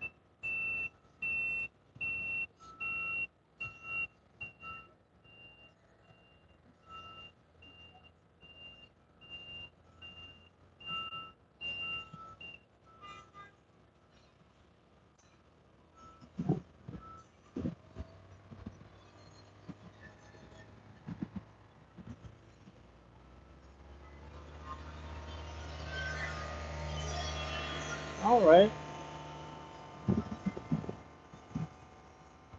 All right. Thanks everybody. This is Paul Marcus with Ocean Cam. And good day to you, wherever you're watching this from, whether it's in 2021 or in some future distant time like 2450 or 2371. We still do our times like we did. I don't know what the star date year is, but I would do star date something something dot something. Here at SpaceX launch site, it is Tuesday, 11:44 a.m. in August 31st, 2021. Happy Tuesday. Maybe it's Wednesday where you are already, but happy Tuesday to you from here. Yep, good deal.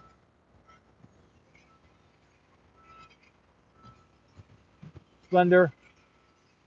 The people watching people. Very. Leah. Giovanni, awesome. Nice to see you. And 5, 4, 3, 2, 1. See you later. See you soon.